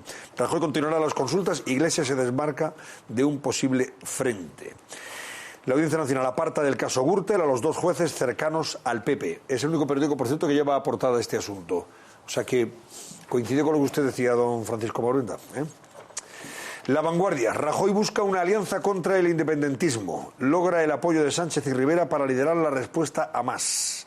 El presidente satisfecho de su cita con Iglesias, pero no secunda sus medidas. Y el jurado concluye que los padres de Asunta la drogaron y asfixiaron. Por cierto, Convergencia, dice La Vanguardia, desautoriza a los consejeros críticos con la declaración de ruptura. O sea, el partido dice que desautoriza a los 4 o 5 consejeros que abroncaron. Le dijeron a Mas que no era el camino. Artur no es el camino. Les han puesto cara a la pared. Le han puesto cara a la pared, castigados. Serás por díscolos. Voy con ABC. Iglesias se excluye del bloque por la unidad de España. Es el titular de ABC. Iglesias se excluye. Y en titular, en página 2, el fiscal venezolano Huido dice que Leopoldo López es completamente inocente, entre otros temas. Esto es de una gravedad. Esto es tremendo. Y que Venezuela, después de esto, haya entrado a formar parte del Consejo de Derechos Humanos de la ONU. Es increíble. Es como, esto solo tiene parangón en cuando Josu Ternera formó parte del comité de la Comisión de Derechos Humanos del Parlamento Vasco, lo mismo. Exactamente igual. Y por último, El Mundo. Ya hablamos con el padre de Leopoldo López. Leopoldo López, es una vergüenza. Sobre este particular, gravísimo. Y también lo subrayaba ese hecho, ¿no? Es gravísimo. Un sarcasmo. Es un sarcasmo. En la Comisión de Derechos Humanos de la ONU. Es que es una vergüenza, vamos. El Mundo titula: Rajoy cierra un pacto por la unidad nacional sin Podemos. Y ven ustedes la foto de Rajoy con Iglesias y con Albert Rivera. Y también comenta la culpabilidad de Basterra y de Rosario Porto. En portada, según el veredicto del jurado. Bueno, pues esto es lo que les sugerimos a ustedes que lean en las próximas horas. Disfruten de la prensa, leyendo los periódicos, naturalmente, e informándose. Vamos a cerrar el barómetro. Paola, venga, y nos marchamos. Espectadores está detrás de la verdad ahí, dicho... con Nieves Herrero, preparada para contarnos lo mucho que el día les ha dejado en relación con la sentencia o el veredicto del caso Asunta Basterra. Y antes que eso, el 53% de ustedes han hablado telefónicamente, nos han dicho que Albert Rivera sí sería un buen presidente, frente a un 47%, y nos vamos con este tuit, el que nos dice que mejor presidente que Pedro Sánchez estoy convencida, que Mariano Rajoy no lo tengo tan claro, ya lo veremos, tiempo al tiempo, puntos suspensivos. Bueno, señores, pues con ese resultado nos marchamos. Gracias, Francisco Maruenda, Santiago Abascal. Muchas gracias. Y a Isabel San Sebastián, Federico Quevedo y a Víctor Arriba. Buen fin de semana. Y a ti también, Paola Sánchez, gracias. Ahora les dejo ya con Nieves Herrero. Edición especial de Detrás de la Verdad.